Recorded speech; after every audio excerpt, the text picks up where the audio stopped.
and welcome everyone to this week's episode of our Cthulhu game, Mysteries at the End of the World. I'm here, and I'm very excited to introduce our players yet again. I'm Lindy, the keeper of arcane lore, and all of the delightful NPCs, and maybe not so delightful NPCs you meet along the way. Next, we have Tom. Tom, how are you doing today? Wasn't expecting to be next. I'm good, thank you. I'm very good. I'm rather tired. I had a weekend of LARPing, which was a lot of fun, but I'm really excited to carry on with the game. Very excited. See what could possibly go wrong. And who are you playing today? Oh yeah, I'm playing Professor Marvin Howells. I'm an aging professor looking for one last hurrah. That's beautiful. Do you know who else is beautiful? Greg. Greg, how are you today? What was that? Huh? Yes. Hi, I'm Greg Grimjack21502. I will be playing Ushuaia Pendergast today, engineer and aging punk, which hits a little too close to home, but why not? Yeah, can't wait. A group of great people, fantastic keeper. Let's all die. Back to you, Beautiful. Lindy. Thank you. Someone who I hope doesn't die in real life would be Dawn. Dawn, how are you Hey, today? thank you so much. I really needed that today. Oh. I'm good. I'm Don, and I am playing Tanner Huntington. Tanner is very small-time cameraman looking for his first big hurrah. Oh, we have the last big hurrah and the first big hurrah. That's beautiful. Poetic, really. Someone who is very poetic is Pruitt. How are you today, Pruitt? I'm doing great. It's lovely to be here with all these beautiful people to lose our minds and probably our lives in Call of Cthulhu. I'll be playing once again Wash Keys, the incomparable, the incompetent, the pilot, Wash, who only got this job because he helped change a flat tire. We all start somewhere, and today we start at Laguna Esmeralda. Last time everyone arrived in Ushuaia at their hotel, Villa Brescia. Had a little welcome party, little meet and greet. Some people played really loud music into the night, and other people couldn't sleep. Music was turned off. People got great night's rest, mostly. Some people may have seen odd things through a camera lens that may have unsettled them slightly. Video rentals were discussed, and the next morning, all met up with each other, the future sub-team, and are headed out to Laguna Esmeralda to see, the filming schedule says they needed to go there and pick up some artifacts that have been apparently washing up on the shores there, similar to the ones that have been washing up on the oceanic shores, which is very interesting, to say the least, or at least interesting to our good professor. Whether it's interesting to the rest of you or not is entirely up to, you. But we're gonna go pick up where we left off, which was with Tanner and Wash all suited up in multiple layers of neoprene and other diving accessories, because it is cold. It is cold glacial water in this lake. And they go below the surface of the water. Wash as the lead diver and diving instructor a little bit. Thankfully, Tanner's also been diving before, so knows what to expect. He's got the camera, and you're to look for artifacts. The good professor has provided you with little boxes and Ziploc baggies to help keep them in their water, so that way they don't get, hopefully broken or anything like that. And on the shores of the lake, we have Professor Marvin Howells and Ushuaia Pendergast. So I think we'll pick up on the shore. I think we'll start with the shore people. You see your two compatriots go down, a few bubbles come up behind them into the lake. What are you guys doing while you wait? Let's start with the professor, because I feel like his answer is very easy. Yeah, he is getting the table ready for any artifacts that come up for examination and processing, and he's coordinating with the other film team so that they know they've got it in the right position with, I don't know, like the big mountains and the lake in the background, like they do, just to show where you are. And he's kind of going over in his head, mumbling to himself. He even pretends, like pretends that someone gives him an artifact, and he places it down. He goes, this is, in his mind, he's just miming it, just trying to do everything correct and put everything down and put in his tools. He's essentially just focused around this table. Yeah. So you're getting your stuff all set up, and you're miming it, and you're like this, that, the other thing, and Heather Klazowski will come up to you and say, so I'm going to like mic you up so you sound really great once we get the audio out, because it's a little windy for a boom. So I figure because we'll have like the truck on this side well, not the truck. We've got like this big rock here, this boulder on this side to like block the wind a bit. So I think a lav mic would really work better in this situation. So if you wouldn't mind, I'll just like hook you up. Sure, go ahead. You're the expert. Okay. Go ahead. Just right there, is it? Yep, just right there. Just pretend like it's not even... Okay, well, maybe not pretend like it's not there. Don't, like, bump it. But it's on your tie, so just don't, like, Right. touch Okay, your chest don't. and you'll be fine, yeah. Okay. Don't touch the chest. Right. Yep. I think I can do that. All right. You're doing great so far. Good. Okay. Do you know how long they're going to be down there? Is there like a time limit on how they can stay down? Well, the scuba tanks have like a long time, I think. I'm not like a diving expert, but Right. I'm sorry, I looked at Pruitt. That was a mistake. I'm not like a diving expert, but I think that someone said it was like really fucking cold down there, so that they shouldn't be under there for like more than an hour or so at a time. Right. It looks very, very cold. It is. I poked it earlier and I was like, "Ooh, that's cold." Oh right. I won't go poking it then. Unless you like the cold, but I don't. Mhm. I wouldn't swim it. Right. Okay. Something Well, hypothermia. I don't know. He's just very, very bad. If someone to get hypothermia, it could kill you. We don't have a lot of that in California, so No, I guess not. So, is this okay here? We're set up for the cameras. I mean, is It it should good? be fine. I'll have Tanner double check it when he's like, not underneath the frigid ice cold lake. Right. But as far as I know, it looks great. How You're long gonna have do you great. known? How long have you known Tanner?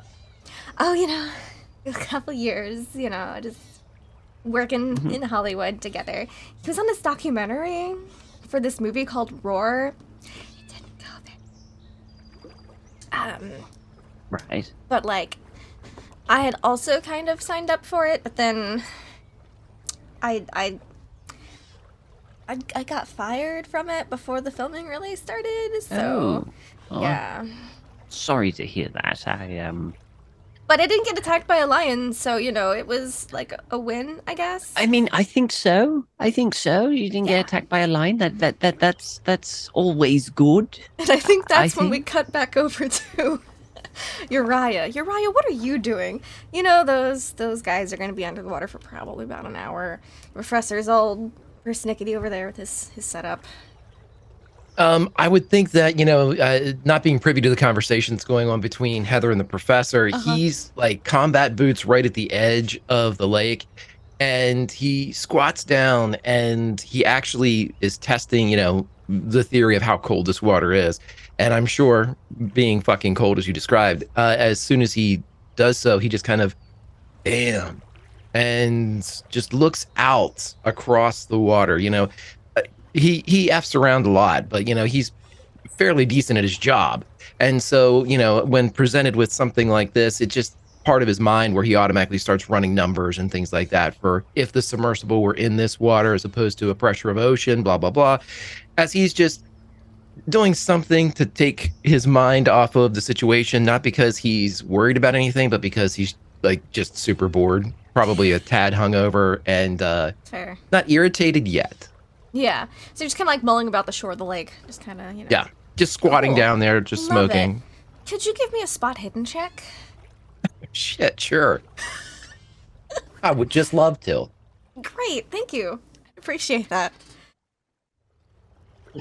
Do we refuse at any?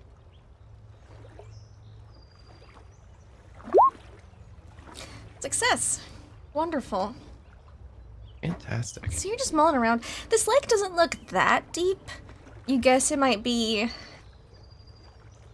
It's hard to tell from the shore, but you're guessing it might be around 30, 40 feet deep at its lowest. Okay. It's not a super deep lake. The scuba gear is most... Like, if it wasn't... You might be able to snorkel this if it wasn't so freaking cold. Right. Let me ask a question then. If this is something that, he's actually observing the lake, and, going for these different artifacts and everything, he's looking for what's feeding this place. I mean, because this lake isn't, obviously it's a glacial melt and things like that, but is there any other tributaries that might, bring a craft in here at some point in the past that could have deposited these relics? Or from the lake, you see ice melt. A little less now because it's nearer the end of the season. It's autumn in the southern hemisphere. You see some ice melt, though, trickling down, because it is about 50 degrees, so ice is melting slowly but surely, and trickling down from the mountains, tiny little rivulets into it. But from the lake itself comes a bit of a small, gentle waterfall that's about maybe 5 to 10 feet high. It goes down into a little river, the River Esmeralda, that just goes down the mountains and slowly winds its way down. It gets lost in the forest pretty quickly, and there's a lot of signs of beavers. There's a lot of, the river would be moving faster if it wasn't for all the dams. Okay, so that leads to the next question then. Can Esmeralda sustain a boat? Could a boat have taken this river up to Esmeralda, or... You think in the past it could have. Okay. You don't think for the past 50 years or so? Let's see.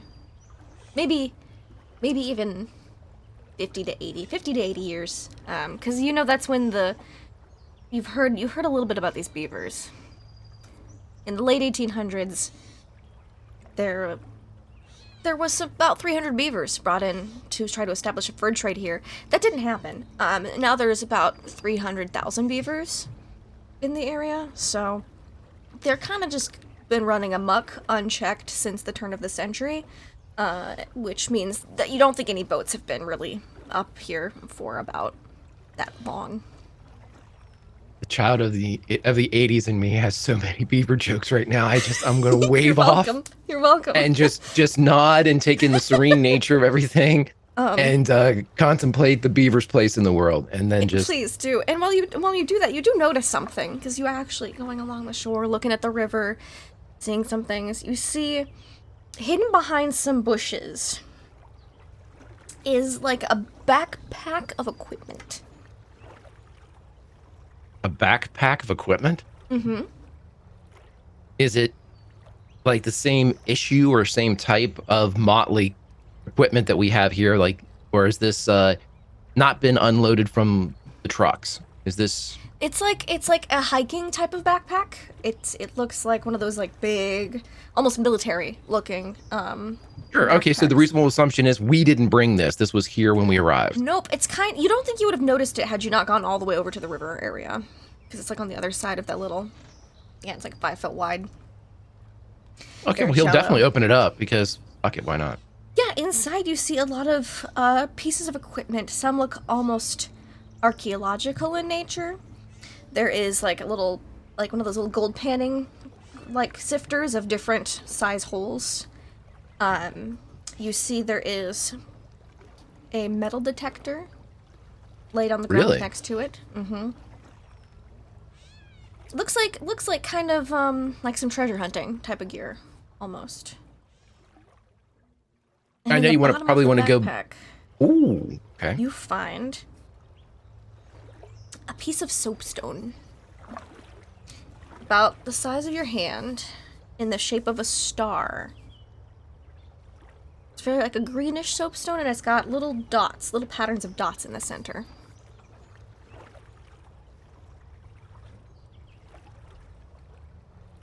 Okay.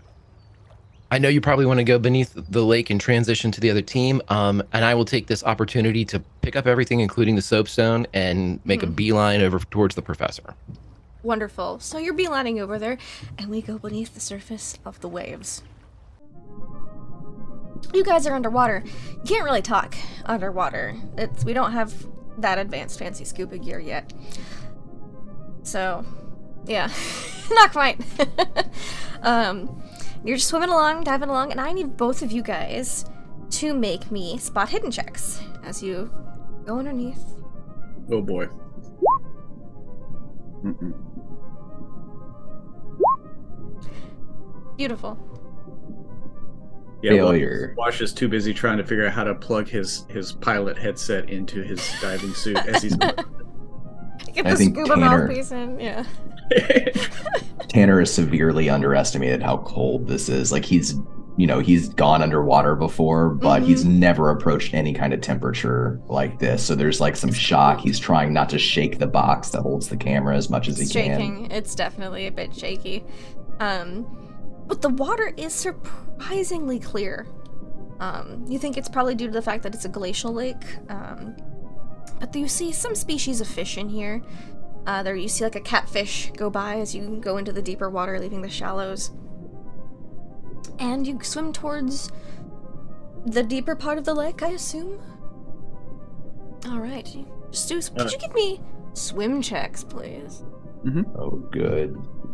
Yeah, I think Tanner's definitely trying to keep Wash in the shot. So he's following Wash right now.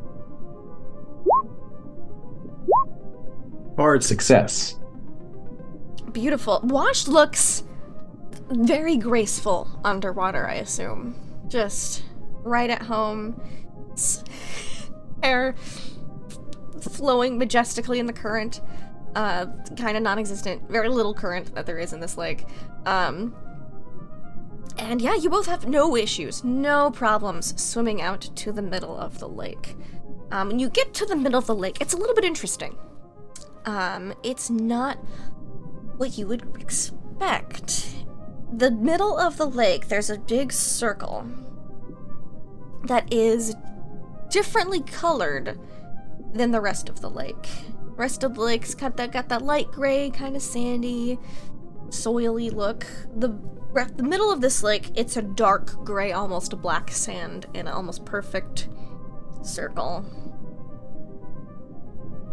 Actually, Wash would definitely notice that, and showing off a bit, he would kind of swim pointing at the sand, like kind of looking back at Tanner and being like pointing and like making a motion of just like, and then he just kind of does his version of the shruggy emoji, like of just like, but continuing to look around. Sure. Can you both give me spot hidden or listen checks? Oof, listen's even worse. Let's try this again. Yep, failure. It's okay. You look great. I'm not Failure for me too. Yeah. On Now, the spot hidden. I will remind you, you can always push a check if you want. But Oh yes. Oh, Yeah, I right. want to. okay. Go for it, Tanner. So Tanner, he's kicking his legs to kind of push himself up. So he's up above Wash a little bit. He tries to frame that, shrug emoji right in the shot so that he gets that black sand that's underneath over his shoulder. I'm actually really not bad at spot hidden, but I fail again. You just... Okay. So you spot...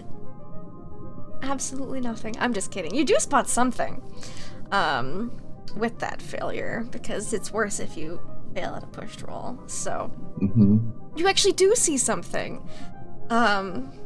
You see through the camera. It's really hard to look through, but they've got like a little bit of a screen kind of hooked up to it, so that way you can see through to make sure you're getting what in the shot you need to get in the shot when it's in this weird plastic box. You see something through the camera again. It's a little unsettling. It almost looks like the black sand behind Wash is swirling in an almost whirlpool-like fashion. And you feel almost a pull to go touch it. I don't feel this right. No, you're fine. Making sure. So Wash, Tanner's, he's kind of been up above you and he's keeping you in frame, and you point down, you turn. You'd probably a moment later feel just that kind of push water as Tanner begins to kick downward and begin to descend with the box in hand.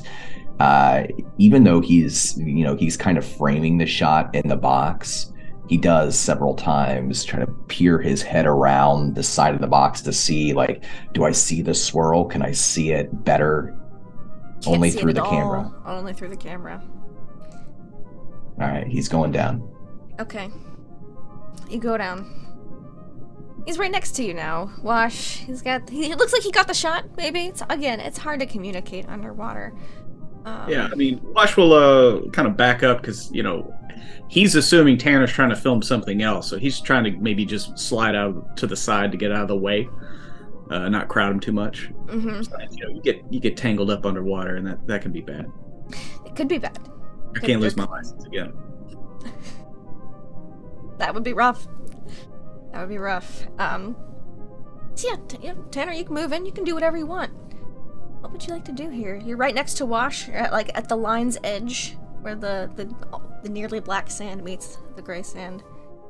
Yeah, I think he's going to try to swim down to the bottom and find a place maybe outside the circle of sand to place the camera down so that it weights down on the ground, and then he can. There are some rocks in here. Okay. Not in the black sand, but in the gray sand there are. Outside. Yeah. And he wants to set up a shot that he can swim into, so the camera will pick up him, reaching down into the black sand. That's easy enough for you to do. You're a camera guy. You kind of just line it up so that Wash is in the right hand side of your shot, so as long as you stay. Yeah, you got it. And you go and you swim down. You set up the camera. You see him setting up the camera, Wash. He swims down, and you touch the black sand. Oh, for sure, yeah. Yeah. You touch it, and your hand goes in it, and you feel something inside your hand. Something hard, like a pebble or something. He instinctively kind of closes his fist around it, and he points up towards Wash and then down towards the sand and gives an underwater thumbs up. And try Wash, to pull whatever it is out. Yeah, Wash kind of gives him a double thumbs up and swims a little bit closer to see what is going on. You pull it out, and in your hand is a small black carved statue. A little, almost like a charmer token. A little bit bigger than one of these types of trinkets. It's again, you're underwater, so it's not like the clearest view in the world, but you definitely see that it is quite intricately carved. It's got little spirals going up of it, and it's from the top down. It's almost shaped like a star. It's got 5 points. He'll wait if Wash is coming down, he'll wait for Wash to get a little bit closer, and he'll kind of block his body from the camera, block the statue from the camera, and kind of, with a hidden hand, point in the direction of the camera so that Wash can see. And he, Wash sees that and kind of, cocks his head to the side a little bit and pulls out one of those little bags and offers And that's when he'll kind of turn to reveal the little statuette as well as he can hold it in his hand or, his fingers so that the camera gets a shot of it, and they can kind of make a little bit of a show of bagging the statuette in the shot. Yep. You stick it in a little bag, you zip it up, it's full of water and this little carved statue. And I guess we probably have a net bag or something to stick all that in. Oh yeah, for sure you do. You each have one, actually, probably, in case you found a bunch of artifacts down there. The fewer times you have to surface, the better. Yeah, Wash would take that and put it in Tanner's hip bag, for him. And I mean, Wash, seeing that there's obviously stuff down here, he would pardon the pun, he'll dive right in and see if he can't find something. Beautiful, beautiful, wonderful. So do you also go to where the black sand is? Mm-hmm. Okay, yeah. And actually, before he puts because he saw Tanner put his hand in the black sand, he is going to try to put his hand in the not black sand, just like feel what that feels like. Sure. It feels like you're sticking a gloved hand in some sand and kicking up a little bit, getting a little, just a little bit of, murkiness drifting along. And then he's just going to like take his hand once it's in that sand and then move it towards the black sand, still submerged in sand. Sure. You If move there's it any along. consistency change or anything. There is actually a little bit. The black sand feels a lot finer, but oddly enough, less resistance. Yeah, he definitely kind of cocks his head like a dog that's been shown a card trick, and starts just feeling very delicately around in that sand. Sure. You're feeling around in the sand. Can you give me a power check? Oh boy. Where is my power? Yeah, you feel around. This. One hand or two hands? How many hands deep are you in this black sand? Hey, listen, I was raised on Star Trek, so I'm always doing the double fist when it comes to, hitting that stuff up like that. Wonderful, beautiful. So you stick both your hands in, and after a couple of moments, it doesn't feel like it's that long. A few minutes, maybe. You feel something in one hand, and then the other.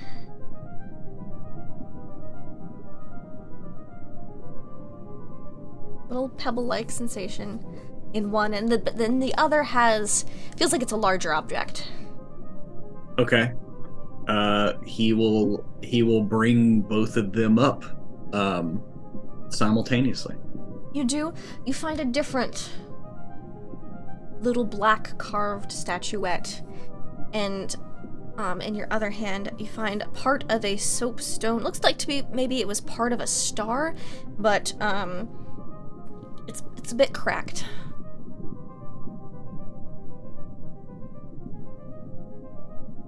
It's got a little dot patterns in the middle. Interesting. You said that was the smaller object or the larger one? That's the bigger object. That's the bigger object. It's like almost hand-sized. The other one is, again, pretty small. Well, he'll kind of shake all the sand and everything, clear that off, and hold them up and show them to Tanner. The black sand falls off without any trouble. You imagine if it was in the gray sand, it would be sticking to it a lot more. You'd actually have to clean some of it. But when you pull it out of the black sand, it's like it just flows off of it almost like water. Yeah. That doesn't sit well with No? That's the part that doesn't sit well with Wash, because he purposefully did not smoke anything this morning because they were on the clock. But he's starting to feel like he did. And so, he kind of looks at Tanner to see if Tanner is looking at the sand falling off or noticing that. Because he's a little bit, and he's making sure that it's in front of the camera. Yeah, and if you scoop up sand and then, do that again, it just falls again, almost like water, but underwater. It's a little weird. Tanner, when Wash swam back and started, feeling around, digging into the sand, Tanner swam back to pick up the camera from where he left it and swim closer. So now he's filming Wash again. But every once in a while, as he's filming Wash dig into the sand, he just drifts the camera over to just stare the lens straight at the black sand below. Yeah. Can you give me a power check too? Oh, good.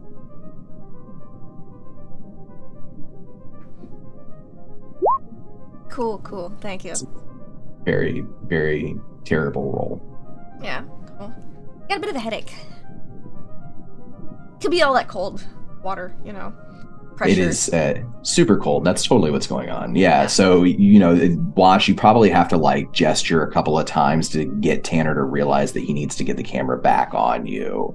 But he will kind of get as close as he can to try to get the effect that you're showing with that black sand kind of falling off of your hands, falling off of these relics that you found. Yeah. Mm-hmm. And are y'all staying near the edge of the black sand, or are you going out like further into it? Well, actually, what Wash would do was he'd notice Tanner like panning over, and he would just kind of do that thing where he'd swim a little bit further back into frame, like yes. It's like Mm-hmm. it's just a little bit of a play, So Yeah. Wash would end up kind of over the middle after Nice. a couple of rounds. Nice. Wash, you feel fine. You feel great. You found a few more of these little, again, intricately carved. Not many. You found like maybe 2 more. Okay. I mean, I would bag them up and put them in my and little... you find more of those like soapstone shards, and you find like actually a piece of pottery, almost like a big. Because you see, it's kind of carved. It's got a lip, like it was maybe like a pot or something, and it's got some designs on it. Interesting. Wash is actually going to try to like hold that up a little bit closer. See maybe if he can make out one of the designs on it before surfacing. Yeah, Tanner. Ooh, that headache. You feel like it might go away if you just like swam directly into the middle of the black sand. And I think he does it unconsciously, like he feels that pressure. He's still trying to keep Wash in the shot. Wash pulls up this piece of pottery, and he wants to get that shot of Wash looking at the pottery. But maybe unconsciously, he's like kicking his legs, swimming back further away from Wash, closer and closer to the center of the black sand. You're already pretty much in the center of the black sand. Because all the camera panning, you just kind of inched your way over slowly. And the pressure's like pushing him down into the sand? No, you just feel like things would be better if you swam into it. Like just straight. Like it's as if the sand was just water and you just swam right through it. I don't know if Wash will see the initial moment that Tanner lets go of his box and just turns and almost like a dive, right? He gets himself so that his feet are kicked up and then side to side begins pushing himself down straight towards the sand. I would think that your kick and the disturbance in the water might signal like Wash, like, huh? Like, he's like looking up, trying to catch the light. You look up and then you look down and you see that. And he, I might have dropped the pot. I don't know. It's underwater. If you do, it's very slow motion and it doesn't hurt it. It's fine. It wafts down next to the camera. Yeah. Part of him wants to actually he grabs the pot and like exhales into it, turns it over, and sees if that will raise it up or at least keep it in a certain spot. It'll just float a little bit better. Yeah. But no, Wash is just like and just he's gonna try to stop Tanner. Like, you don't need a concussion underwater. Like that's never fun. No matter how many you do it. Sounds like you're speaking from experience. Not that I remember. Okay. Cool. So how about you make me... Oh, goodness. Let me look at these checks here. Why don't y'all make, some checks? I'll leave it up to you, Tanner, if you want to resist at all, but I do think I need, either, like, probably a dexterity check. Either dexterity or strength, if you're trying to, like, get there quickly or just, like, pull him back strongly. I'll leave it up to you, Wash. I mean... Either or, he's just gonna try to grab him, like, by one of the feet, at least. Sure. Give it a go. I think I'm gonna just do strength. Okay. It's pretty much the same for him either way. Gotcha. So he would, yeah. There's not a lot of grace to this part. So we'll see. It's a success. All right. So you would successfully grab onto, like, the fin, and, Tanner, you would feel this, and it would pull you out of that sensation a little bit. You can resist, though, if you like, to try to pursue the sensation some more. Or you can stop swimming. No, I think it pulls him out, right? Like his hand, like he's diving straight down, he's swimming You're about elbow straight deep. down. Yeah. Yeah, and gets one hand in the sand and continues to try to swim further until he gets shaken out of it. And he kind of smacks the side of his face with his other hand for a moment and looks up to Wash.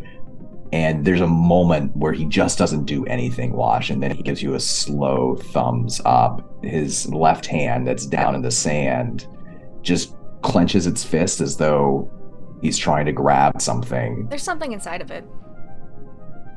And then he'll bring it up. He'll bring that hand up with the black sand falling back down again. Yeah, when you bring it up, there's an odd sensation that happens. You guys notice this. There's some cool videos out there. Well, not many, but there's like a video or two. Above the surface, we're gonna go see what you guys are up. So, there's a bit of an earthquake on the surface. Just some tremors, but it's enough to make your like stuff kind of around on your desk, Professor. Little tremors underfoot. It doesn't last more than 5-10 seconds. As Uriah comes on over with his backpack.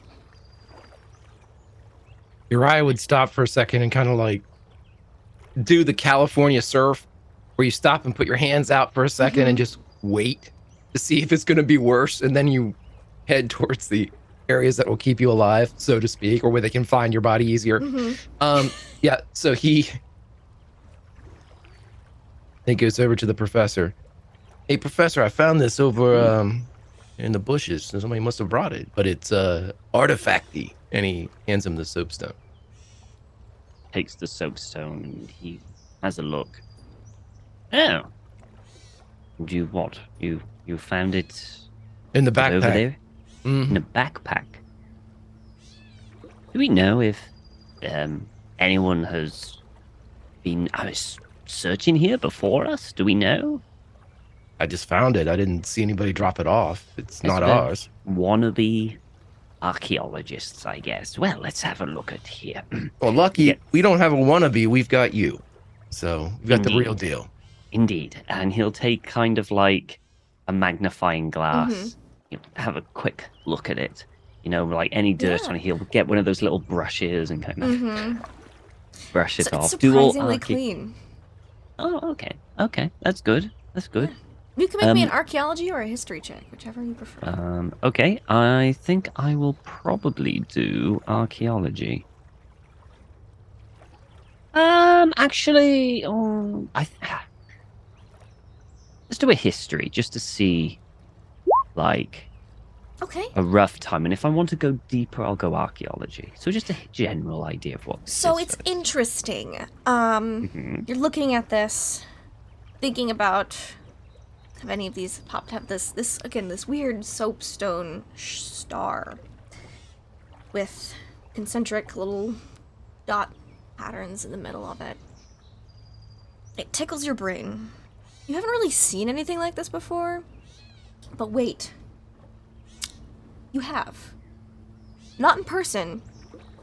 You were doing some digging, some research at some point in your very long career as a professor, and you recall that there was a few vague descriptions and a very terrible photograph of something like this from a report made by the Miskatonic University on the Percival Lake expedition. They said they found a couple of these odd soapstone star-shaped artifacts. But the interesting thing about that is that expedition was in Antarctica.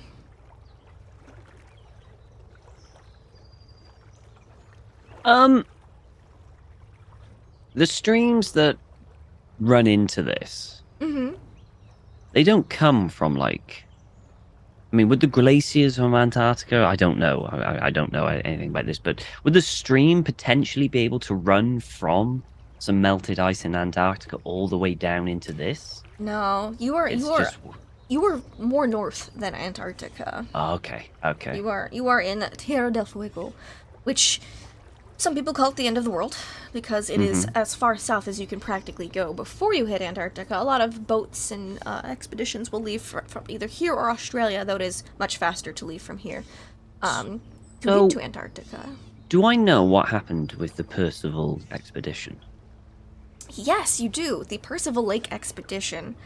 They encountered some really terrible weather out there. They had discovered like some new plant species, a lot of dinosaur age type stuff. A lot of that kind of thing. They found some interesting plant species, some fossils. They found, again, there's only a brief mention of this kind of similar soapstone shaped star with dot-centric patterns on it. Most of them did not survive. And those that didn't resume their positions at the university or wherever they came from. A lot of them kind of just disappeared. They lived very quiet lives, or some of them didn't live very much longer after that. Now, there was a second expedition that went out in 1933 to Antarctica to check up on what happened to the Percival Lake expedition. There's actually a few expeditions going. 1933 was a big year in Antarctica. You know, the Germans sent some expeditions down there. There was an Acacia Lexington, who, big rich family. They did a lot of like safaris and expeditions and that kind of stuff.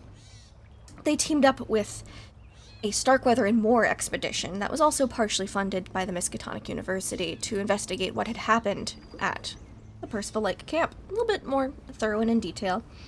Reports came back that it was all very mundane. A few more fossil finds. They did find a Tyrannosaurus rex, which was interesting, but they said that the ancient riverbed they were excavating held nothing else of interest, and that while they tried to cross over the mountains, it was just, they did successfully. It was very boring, and they lost a few people in an avalanche on the way back. Yeah, no other mentions of this soapstone star. Okay. But So based on what they found nearby it, you could assume it is maybe Jurassic era. Yeah. So the soapstone could be Jurassic. Yes, but it's odd because it doesn't quite seem to be worked stone. You don't see any traces of tool marks or anything. So it looks natural. It almost But looks in natural. That weird But star shape. Yeah, but it's not shaped like it looks natural. It doesn't look like any human tools could have carved this. Okay.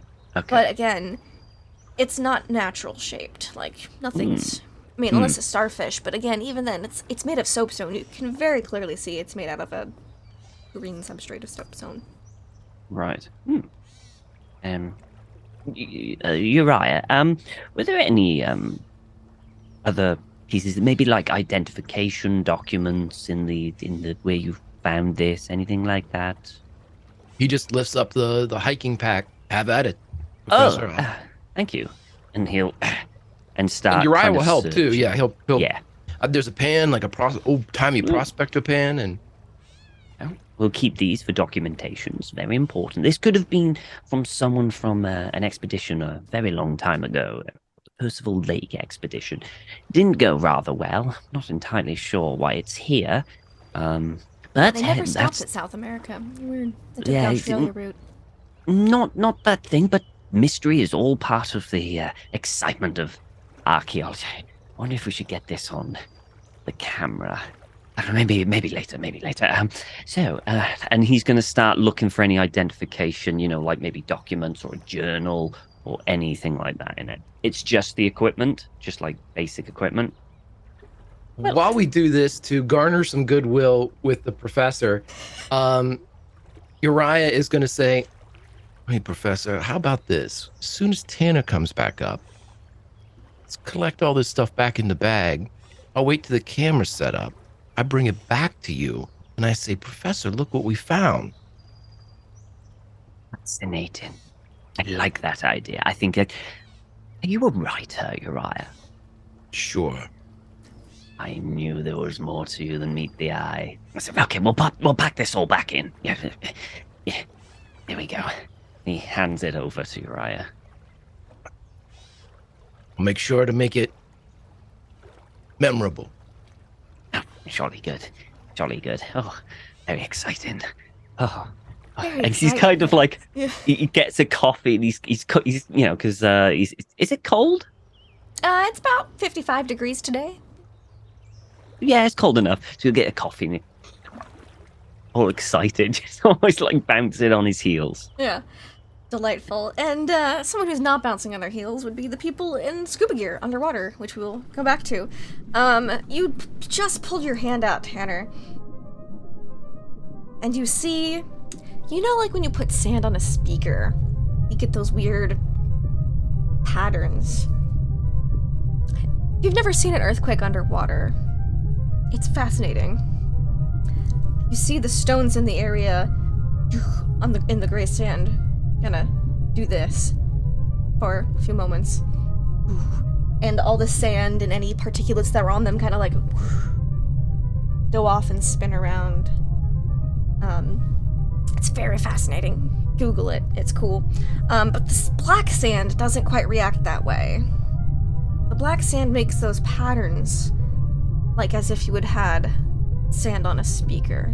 Interesting shapes. And it only, again, lasts about 5 seconds for you guys. Very quick. But that happens. And you felt a slight shift in the water. It's done. Wash pulled Mike Tanner up a little bit, right? Like away from it. What's he have in his left hand? What did he pull out of there? You pull out, this is a smaller star. And it's of an interesting metal. It doesn't match the little figurines you pulled up, or the piece of pottery, or that weird kind of like stone-looking cracked star. It's very smooth. And and again, instead of being the size of your hand, this one fits very comfortably in your palm. And it doesn't have any of those dot patterns. Just like a little star. So there's a circle in the middle, but there's no dots. Okay. So Wash, Tanner would try to show you that, and then realize, like, oh, my camera box, it's probably falling, right? It definitely is. It also went up a bit and is like drifting to this. Wash, you probably noticed that as they're swimming down at first, Tanner is kind of swimming behind you, and it seems like he, kind of moves to a spot and thinks about where he's going to move next, like with purpose at first. But right now, when you pull me up, I show you the stone, the metal piece in my hand. I grab onto your arm, and there's almost a frenetic excitement as Tanner tries to start kicking, probably still holding on to you unless you hold him back. Towards the camera to try to get this on the camera. Wash would not necessarily fight Tanner on this because that's not safe, but he would let Tanner get to that camera to do his thing. But you can see Wash basically like giving the "we need to surface" signal because of you don't know with earthquakes. I mean, sinkholes, who knows what could happen. This is just Wash is actually feeling a bit unsafe now. What? I didn't know Tanner, that was possible. Tanner tries to get the shot with them bringing this little metal piece into the camera, get a hold of the box again, steady it, and then he'll bag the metal piece like they did the previous pieces, give Wash acknowledgement, and if they're swimming up, if they're starting to kick up, he just wants to try to get that shot of that black swirl beneath him, as they're going up. Yeah. And Wash will grab the pot again. Yeah, little shard, yeah. Yeah, and go ahead and be bagging that up as we're surfacing. Yeah, you were able to surface. And those on the shore see Tanner and Wash surface. Maybe 3 to 5 minutes after that little earthquake rumble happened. So probably right about as your conversation's wrapping up, Professor and Uriah. They've been down for about maybe 40 minutes total. Uriah would go over to help, as they kind of surface take the tanks whenever the weight starts to get to them. Yeah. No problem. There's a few people to help, help, like, they got, like, the waiters on, so they'll go, help them get the gear off. And there is immediately, there's, like, a little heater, like a kerosene heater set up nearby, where they've got, like, blankets and then, like, the thermal blankets and things to have you guys sit at once you're out of the water. Because, again, it's cold. So, was there like an earthquake or what the hell happened? Yeah, about 10-15 second banger. Oh boy. And he kind of just looks at Tanner, doesn't really say anything. Tanner, also freezing, trying to warm up, tries to talk a couple of times, but he just can't get there yet. He needs. It's okay. Heather is there for you. She comes up, she grabs the little foil blanket around you. She goes, "Oh my gosh, there was like an earthquake while you were gone under there. Did you see it? How does an earthquake look like?" Okay, wrong voice. I'm sorry. I was all like, I took the Yankee accent out as well. Valley New Yorker accent. That was the weirdest blend. Oh my gosh, there was like an earthquake up here while you were underwater. It was really crazy. Did you see it? How does it look underwater? Oh my gosh, you must be freezing here. And she like blankets you and like ushers you over here. I got a hot cup of coffee for you. I know you're not like necessarily huge on the coffee, but it's warm. It's hot. No, that sounds great. Thank you. Yeah. Thank you, Heather. Here, sit down. I think that's heavy. I don't know how to describe it. I'm never seen anything like it. Never seen an earthquake underwater before. But I think I got it all on camera. I think I got all of it. Awesome. Oh my gosh, that's so cool. And she like she's like, "Oh yeah, here's some coffee for you too." And she offers you some as well, Wash. Almost as an afterthought. But how hot is this coffee? It's drinkable. It's a drinkable temperature, okay. But it all is. Right. It's not going to burn your mouth, but it is going to help warm you up from the inside. Yeah, feels really good to hold in your hands once you get the gloves off. Yeah. Thanks. Yeah, no problem. And like you sit down again, get the blank. She like cranks up the kerosene heater a little bit, and she goes, so we were in separate cars, so I couldn't tell you like on the way here, but I did check out the video rental store. They do have Star Wars. Picked it up. They let me have it for a week, so it's fine. And I did ask about Das Boot. I know you said you didn't want to see it, but in case you changed your mind, I figured I'd ask. And apparently it was already checked out. So that's kind of strange. I don't know, but I did look into it. But I do have Star Wars for us tonight, in case you wanted to watch it anytime in the next week. But yeah, here, let me get you some more coffee. Thanks, Heather. And yeah, we should maybe tonight. Okay, great. She goes off very excitedly to get some more coffee. And Danny will come over and is like, "So, did you boys find any artifacts? Anything interesting under there? I'm assuming you got some good footage, regardless, but I mean, yeah, we found some stuff, sure, yeah. And he, like, Wash starts digging in his bag and pulls out, a couple of Ziploc bags full of water and stuff. And he, You pull out, like, some of the Ziplocs. The ones that had the little statuettes in it are sticking to each other through the layers of the Ziploc and water. And he holds that up. He's like, Doc? Or professor? Or what, I don't know. What do you? I'm sorry if Doc is offensive, but he just kind of points at that. He's like, "These magnets? How do they work? What's up with this?" All right, let's and she'll take the Ziplocs like this because she doesn't know what's in it, and she's a little leery. She's like, "I'll bring this over to the professor. We've got a camera set up over there. Heather, make sure the audio's running." We'll just go over and place the Ziplocs in front of you, Marvin. All right, and we're going to just start rolling. Just do your thing. We'll cut it to make it the most exciting. As soon as Uriah knows that everything has been turned on, the audio's on, and the camera is rolling, he will take a backpack that he has and rush over with the sandstone out, and he'll say, Professor, they sent me over here, all this stuff. You're the only one that can do this and figure it out. They said you're it. And he hands him the soapstone. And he grabs it. Oh, thank you so much for giving this. I will do my best to solve this mystery of the Percival Lake expedition. Thank you, Uriah. And Uriah will be standing profile to the camera, and he'll say, well, Professor, if you can't do it, I don't know who can.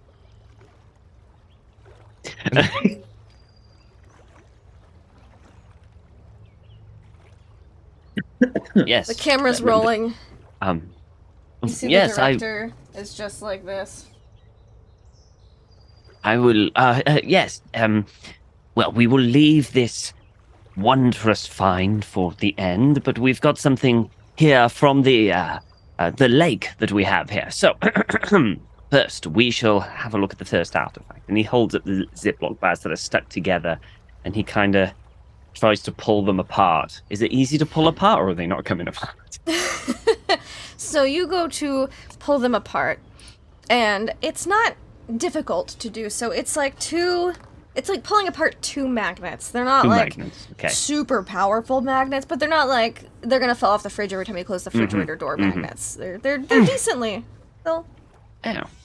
And he goes, right, well, this is very exciting. We'll first look into something that hasn't been seen for many centuries. And he gets these kind of very special gloves on ready, and he kind of opens it up, and he delicately takes out one of the figurines and puts it into a kind of tray, and there's like a little bit of like probably like a special solution to clean it without actually eroding or something like that, you know, just like a whatever archaeologists do to find things underwater.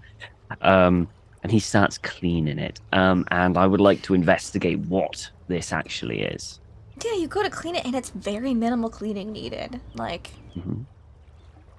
it's oddly clean, almost suspiciously clean. There are a couple grains of like a black sand that fall off into the tray when you do that. Again, they're very intricately carved. They're all of... It looks like they're all of a similar figure. Maybe different interpretations of the same figure. They all have a figure that's got, like, it's got, again, like a star at the top. It's got 5 points, and then a lot of swirls and intricate... Almost like a curved banister going up. And then the bottom always has 3, like a tripod, almost, like to stand upon. Little base of like 3 little, not quite feet, but you can definitely tell that it's weighted to be stood that way because the bottom is a little bit more pear-shaped. Okay. So once he's done cleaning it, he'll make sure to stand it up like that in the tray so the camera can get a good look at it in all its glory.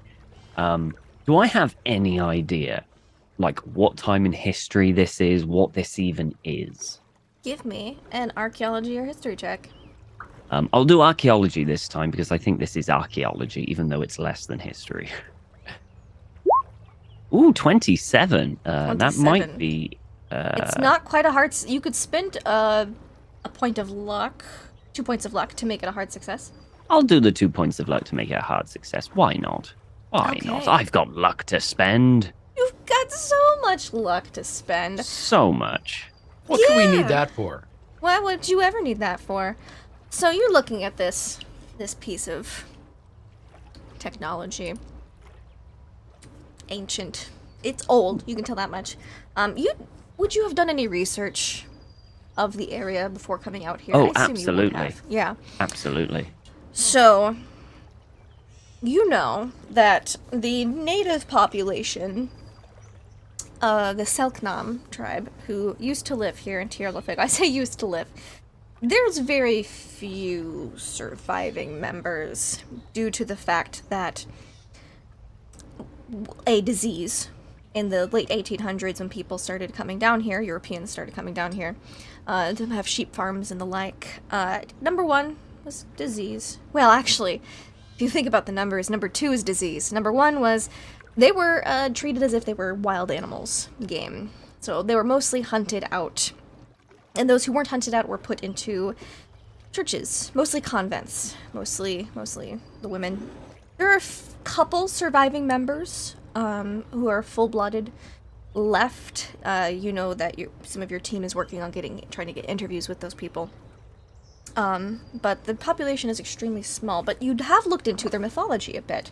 There were some very interesting books published at the late 1800s, throughout the 1930s, I believe, that talked about their culture, had some interesting photographs. And you know that their creator, the most divine being that they have in their mythology, Temaquel, is said to resemble this type of shape. Ah. Okay. So, as I do that, I they seem put to the be made out first of one out. magnetite. Oh, Just why they have magnetite. Magnetic properties. That would make sense.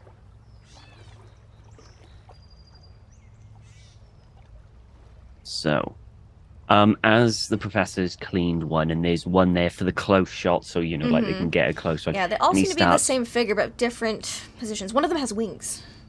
Oh, okay. And he starts taking the other one and starts cleaning. As he's cleaning it, he's like talking in his most confident fake accent you can possibly think, like the overly too British kind of tending to be actor lesson voice that he took before this.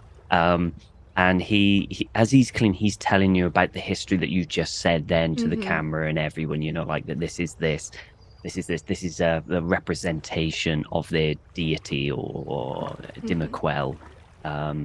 And that, would it be like, because it's different, would this be the same deity but with like different faces, like different interpretations of it? Or are these like each representations of different types of gods?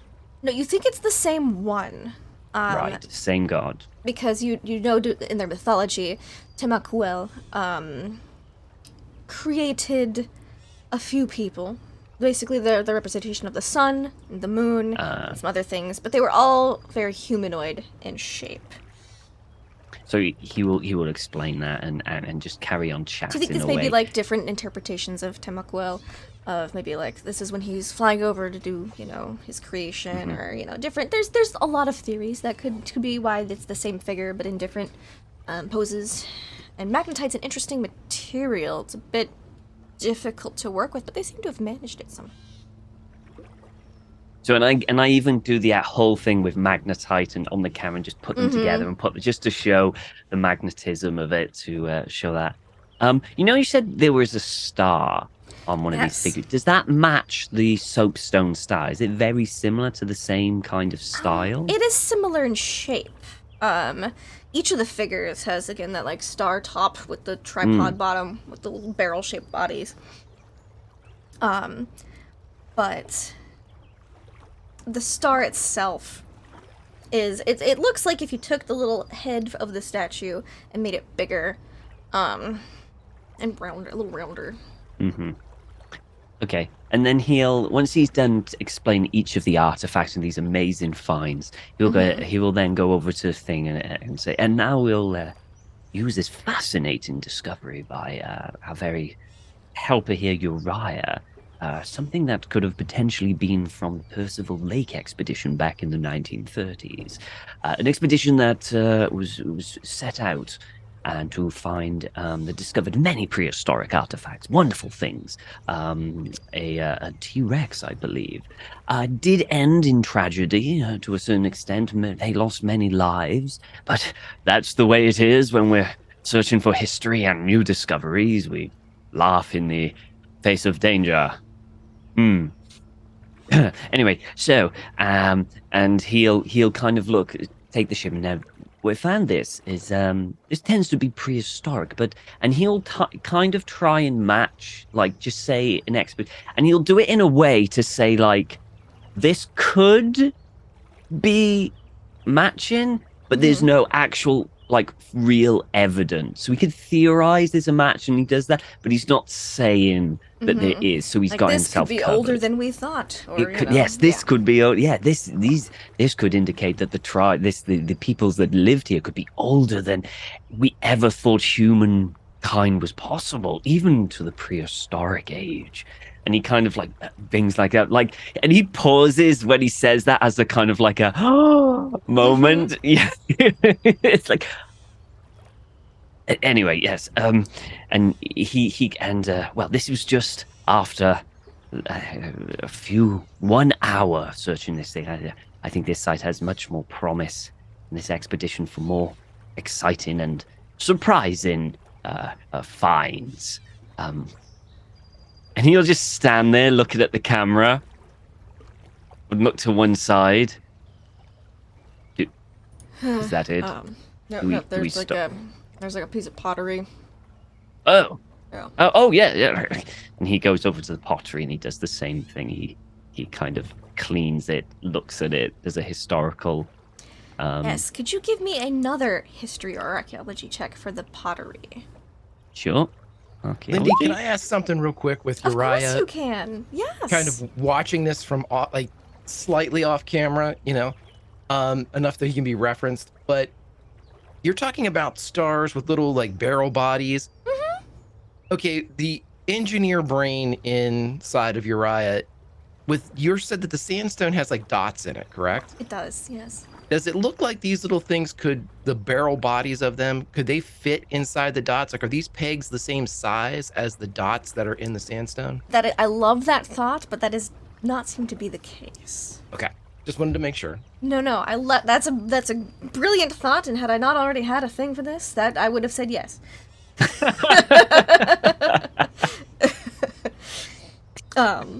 Yes. Mine was a success. Beautiful success in archaeology. So this little shard of pottery, you can tell it's pottery because it's made out of clay. You're not sure what type of clay. Mm-hmm. It appears to be less well crafted than the statuettes and the soapstone stars and that other little star that Tanner had found. We'll get to that one in a minute. Okay. This pottery, it seems to be much less well crafted and detailed, but it does seem to have some. It looks like maybe there was paint on it at some point, but that is long since eroded off in the water. But there are indentations, as if like someone took a stick and had carved into it before firing it in a kiln.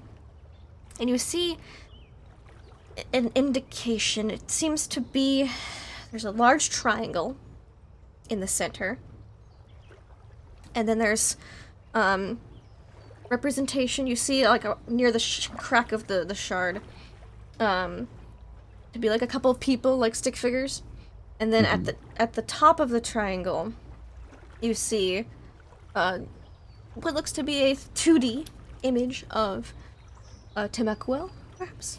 And then on the other side is more people, like reaching up towards this triangle, and you see little lines going out from the triangle, like little boop, boop, boop, almost like rays of the sun, kind of like how they're typically depicted in some South American art, but it's coming out of the volcano and not, or volcano, triangle, mountain, whatever. You see them coming out of this triangle, not going, not radiating downwards, it's radiating outwards. Maybe it's a volcano. My instant thought is a temple, and I'm going to stick with that. Okay, that's also a very good thought. Yeah. And you see that on the outside edge of because it curves very close cut to that triangle. On the outside edge, you see a large scribble. Okay. A large scribble with a couple of people like sticking out of it. Would As I if have they're any being idea? absorbed by the squiggle. Oh. Would I have any indication, due to my thing, to what that could potentially represent? It's really weird. You can give me an idea check. I mean, I've already got an idea what I think it could I'm potentially here. be. I would love to hear your idea. So Yeah. this Go idea on. is You're the potentially archaeologist here. yeah, I'm not an archaeologist, but maybe kind of like it is well I think I might be wrong here, so correct me if I'm wrong, but sacrifices were a big part of religion, particularly ancient religions. So to him, he might interpret that as this person of these are the sacrifices to the god, because everything, he sees the triangle as a temple, and the kind of rays coming out of it might be that this interpretation of them praying to get something. That's how he's thinking of this and how it looks. So he thinks that maybe it could be the sacrifice of people's bodies. That could be. It's like an artistic interpretation, and he's going to go with that and explain it with this pottery, with it. And he will clean it and everything, make sure it's as clean as he possibly can. It's probably more like a kind of like a site clean, because obviously these things would then go to another place for a real proper, for thing. So he just does it, and then once he's finished with them, he pops them away in these like very secure, like heat locked probably, or something, bags, like vacuum, to keep them so they don't get damaged in transport or something. And if there's nothing else like on the pottery that really jumps out at him, he'll put that to one side and then move over to the star, that little star. Because they did have that big cracked soapstone star, which matched the one that Uriah brought up earlier. It just looked like this one had maybe taken a fall at some point and cracks developed, but it looked the same. Different dot pattern, but identical otherwise. Okay. This star is a lot smaller, and it's made from a stone, a metal. It's actually kind of hard to tell. I am a geologist as well. Love for you to give me a geology check. Okay. You've never seen a rock like this before. Oh, this is a first discovery. Okay. So when he has a look, and he has a real look at it, and he realizes that it's something that he has no idea about, he starts to get really excited. Like, this could be a first discovery of a new material that no one has ever seen before, or at least something that hasn't been, And then he starts, and the problem is he tends to and then he just starts waffling on about geology and different types of rocks that might be similar to it, but it's not because of this. And he just keeps going on and on and on and on and on, and then he notices, and of course, and then he gets back to this unusual material and significance of this. Is there a significance of the star within the local culture that he knows of? Not that you know of. No, so this could if be anything, the moon has more significance to the local Selknam tribe. Oh, interesting. So he will kind of amp that up as a mystery, like say, well, about this moon. They love the moon. So these stars. Love the moon is a bit of. Well, love, hate, terrified of the moon, perhaps. Terrified of the moon. Yeah, the men are terrified of the moon. The women are like, girl power, let's go. There's a whole story there. It's quite fascinating. So he'll do that, and then he'll go, but what's fascinating is we found these artifacts of stars which don't have anything to do with, or at least from my knowledge of, anything to do with this sort of culture. And then he tries to make it so it could be a complete mystery as to why this, or it could be, and he just keeps going on to maybe do this mystery and hope that the more discoveries that we have will unlock this new mystery that they've just uncovered. And cut. That's great. Good job here today, everyone. It's past lunchtime now. So I think we should all eat what we brought and then maybe pack it up and head back for the day.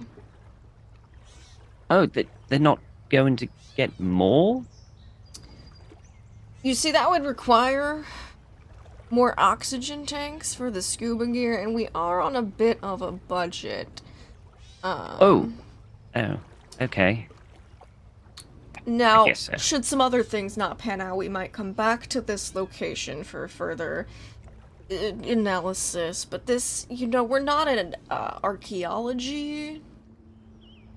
Like, archaeology is part of this show. The submersible's kind of like, we've got other things on the docket. Now, perhaps you could talk to Mr. Grimm about getting MIT to fund an archaeological expedition down here. I'm sure he would love that. I will make a note of that. I'll make a note to ask him. For Yeah. that, Also, 'cause it could be- we have our 2 divers. They're a little cold. Oh yes, they look very cold. You're a lot warmer by now, but yeah, going back into that cold water maybe not be like your most favorite thing in the world right now. So. Yeah, I'm gonna need some hot cocoa and a nap first, Okay. and also to refill the tank. So he's gonna head on over to. So how was it down there? What did you see? Well, I mean, it's actually pretty clear, which is kind of weird, even after the earthquake. So that was, in retrospect, interesting. I mean, it was fine. It was okay. Cool. And you That's managed to find Yeah. these? Were there ruins under there, or was it essentially just, you were lucky to find in the bed? of the It was lake? it's like a. I mean, I assume they'll look at the footage, but I look forward to it, but it's better to come from. it was like a circle of black sand, like a definite border of different sand than the normal sand. Can I do a geology check to see if there's anything like geology where Sure. it rings familiar? Tanner's sipping his second cup of coffee right now as this conversation's going on, and he's not really making eye contact with the professor right now. He's kind of staring at the edge of the lake. I'm going to spend 1 luck to make One it a luck. success. I thought you might. Yeah. No, that's fucking weird. That's weird. Yeah, That's not like for it to be quite so distinct in a small area. Now, you have like weird borders of different types of sand and dirt and rock, but usually over like a large, vast area. This for it to be such a small diameter. No, that's weird. That's really Yeah. weird. yeah. It I was. look forward to seeing it on the recording video, I think they call it. Look forward to it, because that sounds very unusual. You say you found these in it? Yeah, like in the sand, under the sand. Oh. Yeah. Oh, well, thank you for finding these. They were quite remarkable. It's all in a day's work, right? Indeed. Can I get you anything from the lunch? I mean, you deserve it. Anything, a sandwich or whatever we've got? I mean, anything hot. Anything hot? I'll be right back. He's gonna head on over to where all the food is and try and find something hot. Not a That lot of isn't hot food. liquid. Is it like kind of like a picnicked lunch? Oh. A lot of sandwiches for today, but you do see they do have a few grilled cheeses. Oh, I'll grab those Yeah. for them. Mm-hmm. Yeah, and Wash, he tears into a grilled cheese. Lactose intolerance be damned.